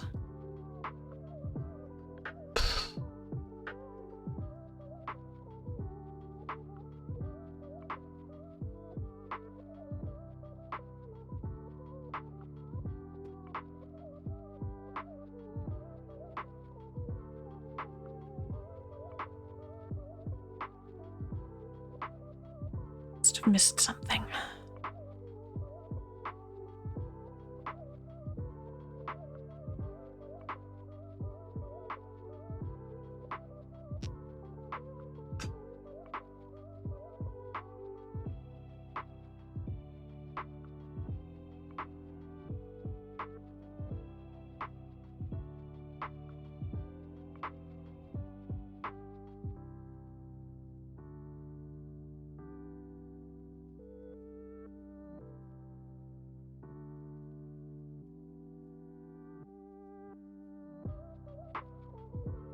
We did that, yes, okay. That square, and then we set up animation. We did all this. We got the animation stuff, and that part's working. In camera 2D, set the zoom to 2.2.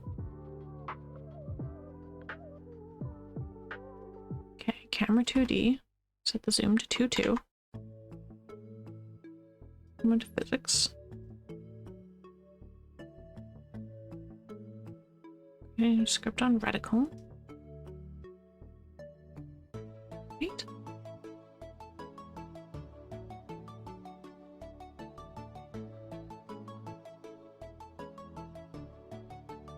Camera 2D, we need to change two things. I changed the two things and then I added all of that.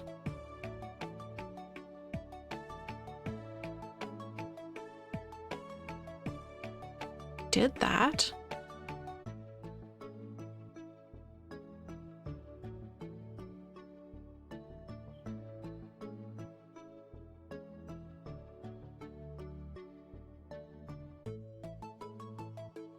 And then I have select position, which is the issue.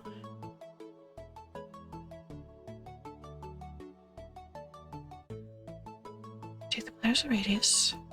Make sure we set the map data. Let me spell the reference.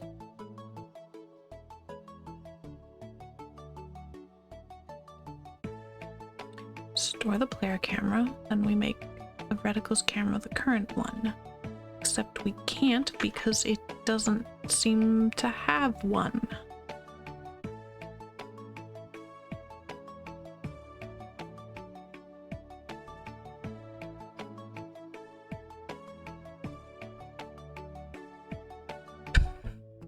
And I don't know how to debug this.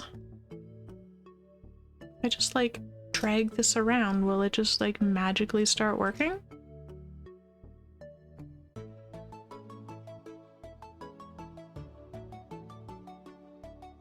No?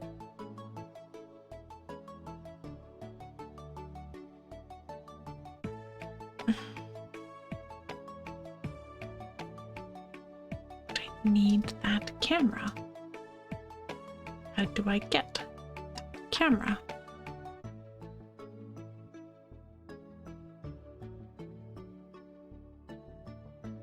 How do I get the camera? Have I added it incorrectly? There's a reticle here.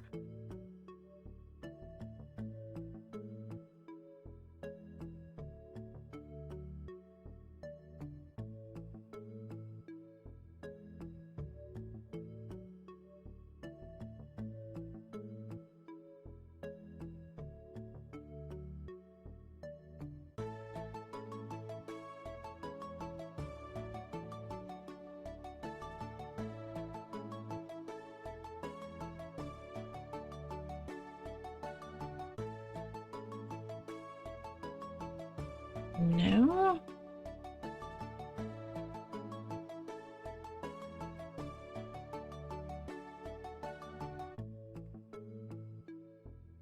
I am absolutely baffled why it can't get this camera. It's gonna be something really, really stupid.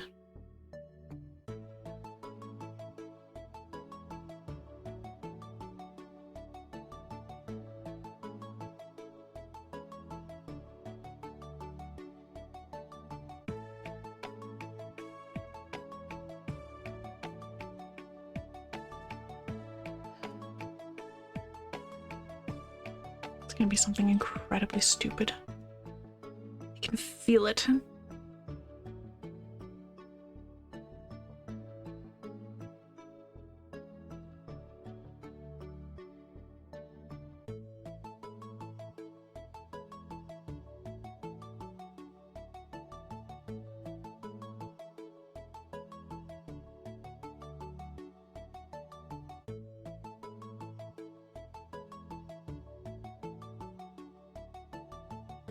Just add that.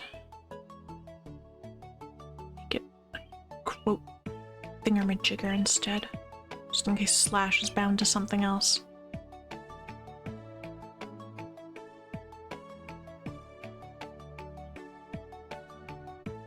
No. I don't know. I do not know. I am open to ideas, chat. Why does the reticle not know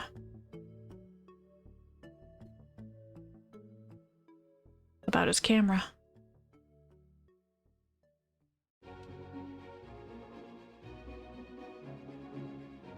Wait, what? I've seen color reticle with camera 2D, yeah. But when you were pointing at reticle in the main scene, it wasn't a packed scene. Oh. Attach the script to the node. And instancing the scene. Oh, have I added it to my game scene incorrectly then?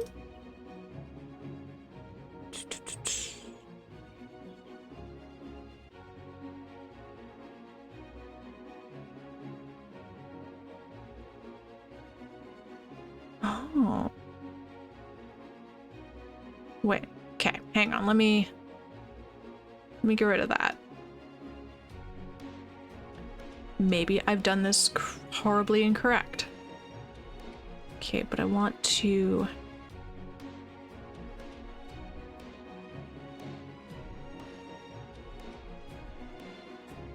Reticle... Wait, because I've added other scenes. How did I do this before? How did I add my inventory menu?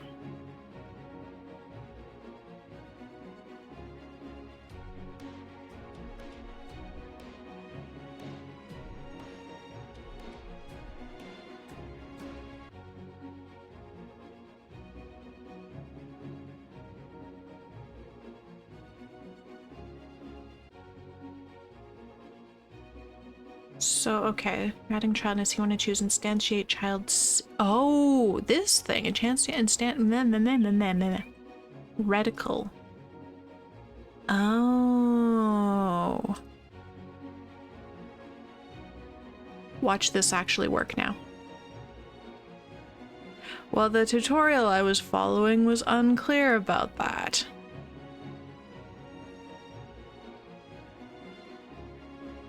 Okay, we moved on to a different bug. Thank you, Elegant Mechanic. Thank you so much. We have a new and different bug now, and this is progress, and I'm happy again. Thank you so much.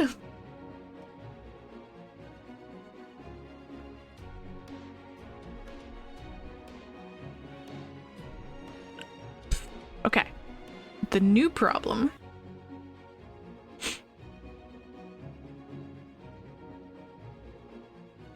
Attempt to call function select position in base null instance on a null instance. Wait, what? Oh no.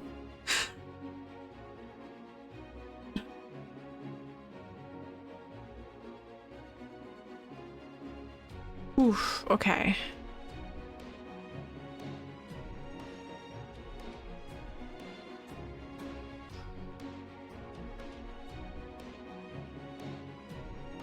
Did the thing right, didn't I? I added... Yeah, with the chain icon. Okay. Yeah, I'm quite certain the tutorial did not get specific about that. It's sort of an important thing.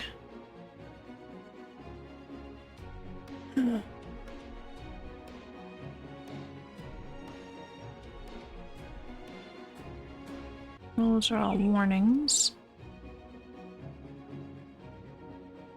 Attempt to call function select position.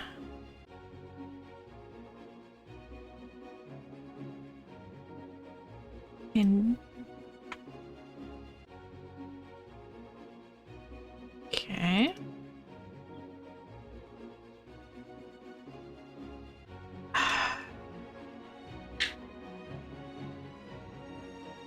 Where do we set that, though? Okay. Okay, but...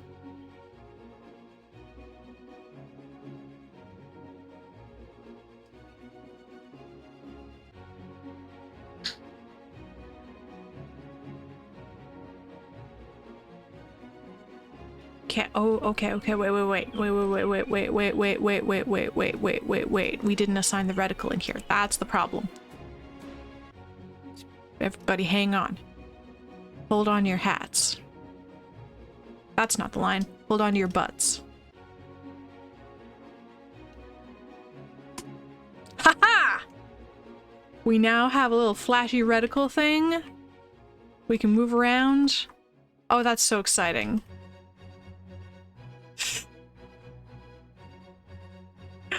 We can do the thing. Ah, yes. Oh my god. Yay, applause. Wait. I have applause. There's applause.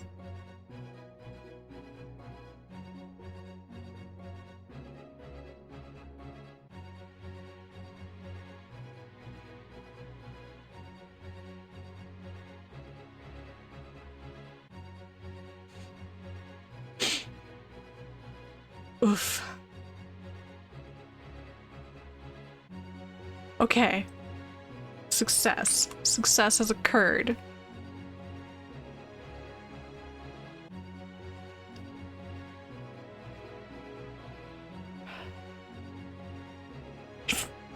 Thanks. Appreciate it. No expert, also learning by trial and error. You'll get there. Yeah. Yeah. Now, I had no idea about the scenes thing. What I'm actually doing is following this tutorial over here, but it, was not clear about adding the reticle as a scene.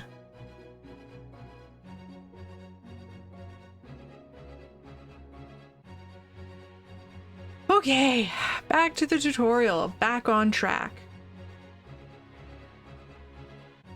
Yeah, wait, it's 5 o'clock. Hang on. Maybe we'll actually just end on a high point. Yeah, I think we're actually just gonna end that on a high point. Okay, so to briefly review, we added lightning scrolls today, which are not kind enough to have shown up here. Anyway, we can pick up items. We can walk around and explore and beat up guys and pick up more items, and eventually we'll find scrolls somewhere. Eventually. Probably. Oh, it's... Go away. So many health potions today. Oh my god, you're so mean to me.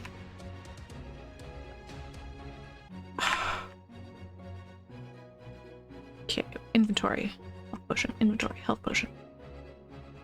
I should probably pick up both of these. So apparently I'm going to need them.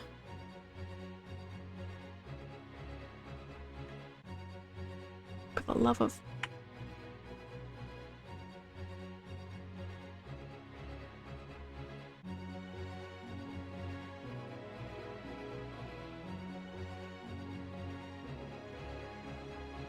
Come on, you have scrolls in here somewhere. We gotta have scrolls in here somewhere.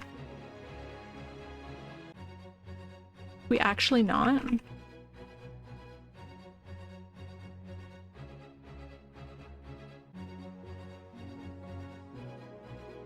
Okay, this is where we started. These more. I was fiddling with the balance earlier. Now there's just no scrolls anywhere in this spawn. It's terrible. It's not what I want. Hi! Oh, for the love of... Stop. Okay, you know what? I'm just gonna keep hitting play until I get some scrolls.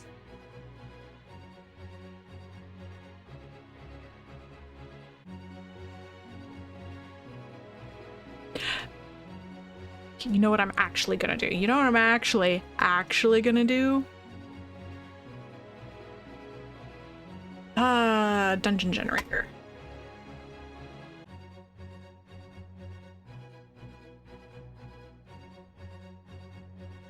Come on, dungeon generator. 50-50 on items. Whoops.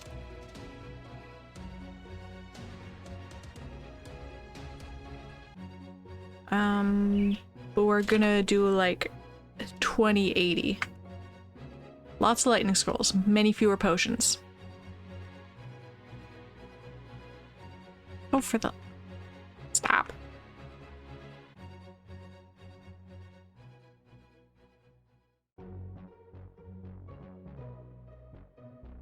There's scrolls in here somewhere, I see. I swear.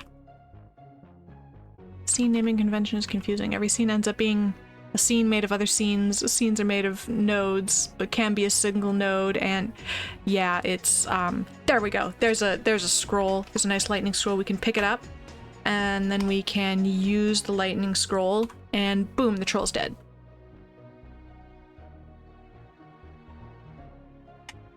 So that's what we did today.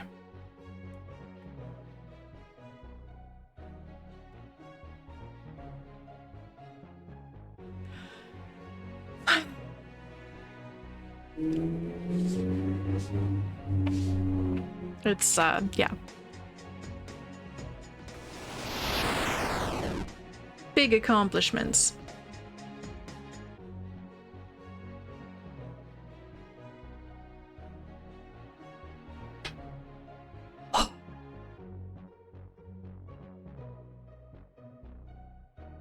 I had words and they went away.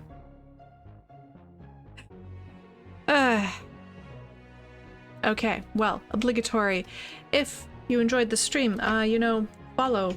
That's cool. I have socials, so you can follow me on those too. There's a Discord and stuff. We do Game Dev Wednesdays, every Wednesday, 3 p.m. Eastern. We do Dwarf Fortress on Fridays, also at 3 p.m. Eastern. The Friday streams are usually a little bit longer because I don't have to run away right away at like now. So next week we'll be adding more magic scrolls. I believe there's a scroll of confusion and a scroll of fireball still in the tutorial. Gonna keep rolling through that. Thanks to everybody that followed offline for hitting my May follower goal halfway through the month. That's really cool. Not really sure how that happened. I think that is all the things that I have to say. I will have fun at dance. I suppose we should go and raid somebody. I am open to suggestions. Ooh, hello, my thing just reloaded.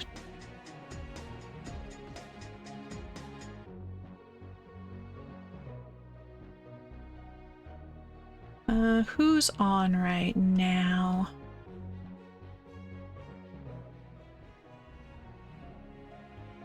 Lots of people. Okay, wait, hang on. Who's on in the same category?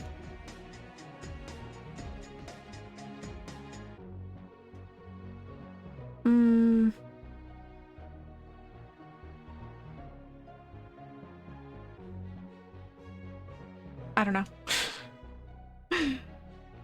I don't have Twitch friends yet, so I'm open to ideas.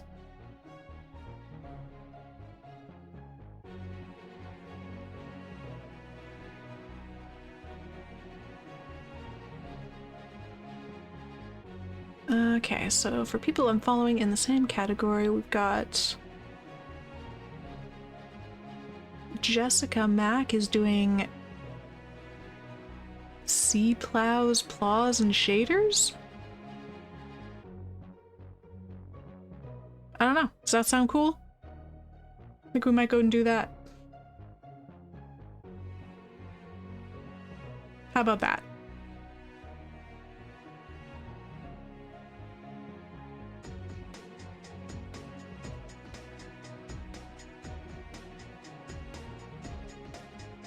This whole raid screen is different from literally 2 weeks ago.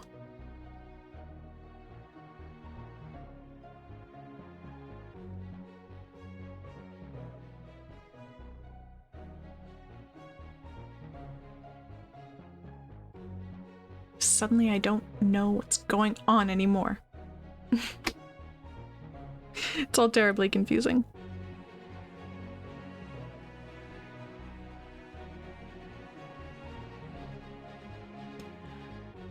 Okay. Can I move this? Can I? Oh, here we go. All right. I guess here we go. Come back next Wednesday for game dev, and every Friday for Dwarf Fortress, which is like yeah, you'll see. You'll see. Okay. Thanks for hanging out, everybody.